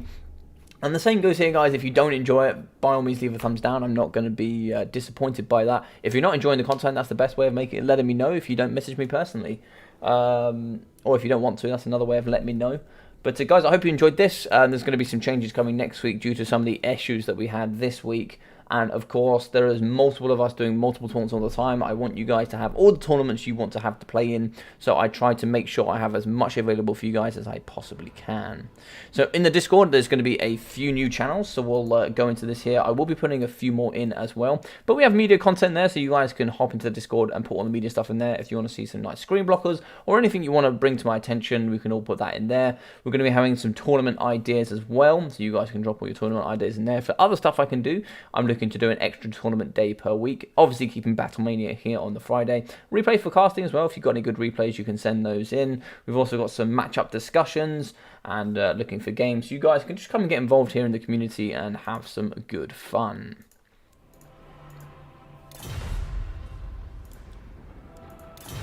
But yeah, guys, I hope you enjoyed today. If you did, brilliant.